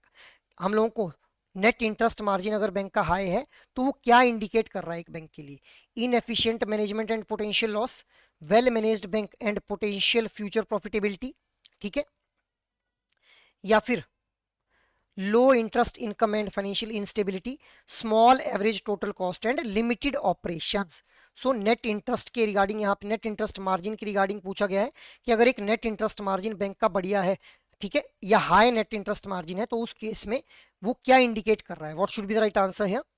The right answer will be option number B, that is a bank is well managed और potential उसके अंदर future में profitability को जो है वो achieve करने की पोटेंशियल हम लोगों को देखने को मिल रहा है बैंक के अंदर। So high net interest margin is indicating कि बैंक जो है फ्यूचर में हाई प्रॉफिटेबिलिटी को अचीव कर सकता है। Next question is how do customer centric banks differentiate themselves by offering a narrow banking only on digital platforms, through effective customer base and meeting requirements along with the customer journey, by focusing on B2B customer needs, by providing a broad range of non banking services। so customer centric banks जो है खुद को कैसे differentiate करते हैं बाकी banks से भाई, what should be the right answer here? The right answer will be option number B, for with the help of effective customer access and meeting their requirements along the customer journey। मतलब जो customer की journey है उसके अंदर जो भी उसकी requirements हैं उन रिक्वायरमेंट्स को मीट करना और कस्टमर्स को इफेक्टिव वे के अंदर जो है वो एक्सेस प्रोवाइड करना, ठीक है। Moving ahead, next question is which model involves processing eight single point and financing done at branches. जो प्रोसेसिंग हो रही है लोन्स की वो एक सिंगल पॉइंट के ऊपर हो रही है, बट जो फाइनेंसिंग हो रही है वो ब्रांचेस के ऊपर हो रही है। Stand alone branching process, stand alone branch level processing, centralised retail asset processing centres, regional processing centres, या फिर हाइब्रिड प्रोसेसिंग मॉडल। सो बताइए guys what should be the right answer here. The right answer will be option number D, that is hybrid processing model हम लोग उसको बोल देंगे, जहां पे जो लोन्स की प्रोसेसिंग है वो तो एक सिंगल पॉइंट पे हो रही है, बट लोन्स की जो फाइनेंसिंग है वो कहां से हो रही है, ब्रांचेस के थ्रू ही लोन्स को फाइनेंस किया जा रहा है। सो ऑप्शन डी यहाँ पे बिल्कुल सही बन जाएगा। Next question is how do foreign banks typically approach the retail banking models. Foreign banks के द्वारा किस तरह से अप्रोच किया जाता है, based on the positioning objective, purely on the business objective, depending upon the importance attached to the business model, by focusing on the technology and strategy। so foreign banks किस तरह से जो है रिटेल बैंकिंग मॉडल्स को approach करते हैं, what should be the right answer here? The right answer will be option B, that is purely on the business objective। अगर उनको प्रॉफिटेबिलिटी अचीव हो रही होगी तो वो मार्केट में स्टे करेंगे, otherwise they will be exiting from the market. So इस तरह से फॉरेन बैंक्स जो है वो ऑपरेट करते हैं रिटेल बैंकिंग मॉडल्स के अंदर।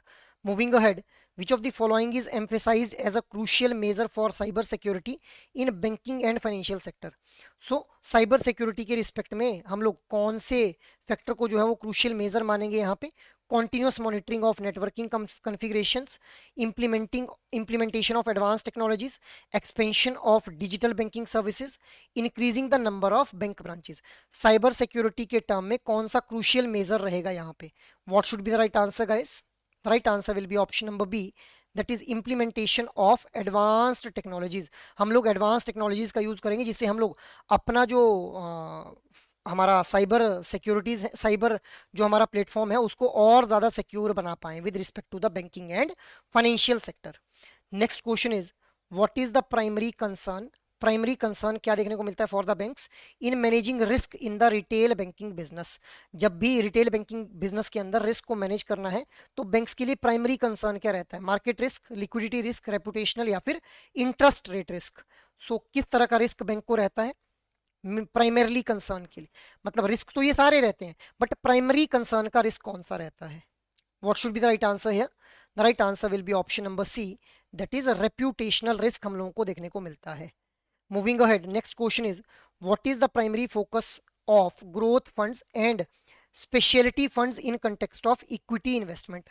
अब ग्रोथ फंड और स्पेशलिटी फंड्स के बारे में यहाँ पे क्वेश्चन फ्रेम किया गया है। Option is growth fund invest in companies of the same sector और region, while speciality funds focuses on the fast growing companies. Growth funds and specialty funds both target fast growing companies with a specific sector or region. Growth funds can invest in fast growing companies, whereas specialty funds concentrate on companies with the same sector or region. Both growth funds and specialty funds exclusively invest in companies based on their market capitalization. So actual में ये feature based question पूछा गया है on the growth funds and speciality funds. So बताइए guys what should be the right answer here. The right answer will be option number C, that is growth funds जो है वो fast companies के अंदर invest करते हैं, growth funds के अंदर हम लोग, और जो स्पेशलिटी फंड्स हैं वो कॉन्सेंट्रेट करते हैं on companies with in the same sector और रीजन.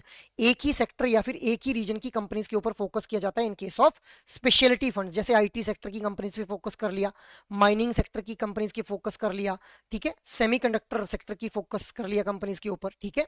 सो ऑप्शन सी हमारा सही हो जाएगा. Next question is types of credit card issued by banks in general R. किस किस तरह के क्रेडिट कार्ड इशू किए जाते हैं, सिल्वर कार्ड, गोल्ड, प्लेटिनम या फिर titanium. Options are 1 and 2, 2 and 4, 1, 3 and 4, 1, 2, 3, 4. So what should be the right answer here? ये जो यहाँ पे एग्जांपल दिए गए हैं, these are the example of proprietary cards guys. Proprietary cards के एग्जांपल हैं ये, ठीक है. What should be the right answer. The right answer will be option number D, that is चारों तरह के कार्ड जो है वो क्रेडिट कार्ड की फॉर्म में जो है वो इशू किए जाते हैं, सिल्वर, गोल्ड, प्लेटिनम और titanium. Next question is Next question is how many existing ombudsman schemes have been integrated into the integrated ombudsman scheme 2021.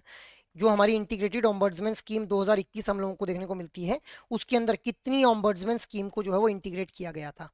तो बताएंगे आप लोग 2, 4, 3 and 5. What should be the right answer here.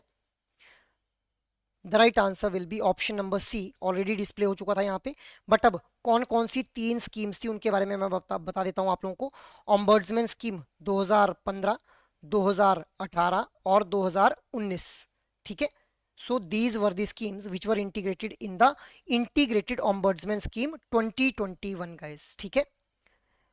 2019 के अंदर digital payments की regarding ombudsman scheme थी, 2018 के अंदर जो था वो एनबीएफसीज की रिगार्डिंग थी, और 2015 के अंदर सिंपल हमारी जो थी वो ओम्बड्समैन स्कीम हम लोगों को देखने को मिल रही थी. तो तीनों को इंटीग्रेट कर दिया गया in the integrated ombudsman scheme 2021.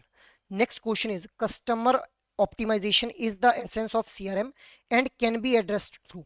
Customer optimization को कैसे जो है वो एड्रेस किया जा सकता है. Acquisition of new customers who are immediately profitable to the bank, retention of existing customers who are most profitable and valuable to the bank for the longest duration, expansion of customer relationship with the bank, encouraging more purchases and shifting the less profitable customers to lower cost effective channels, cost delivery channels. Option D is all of the above.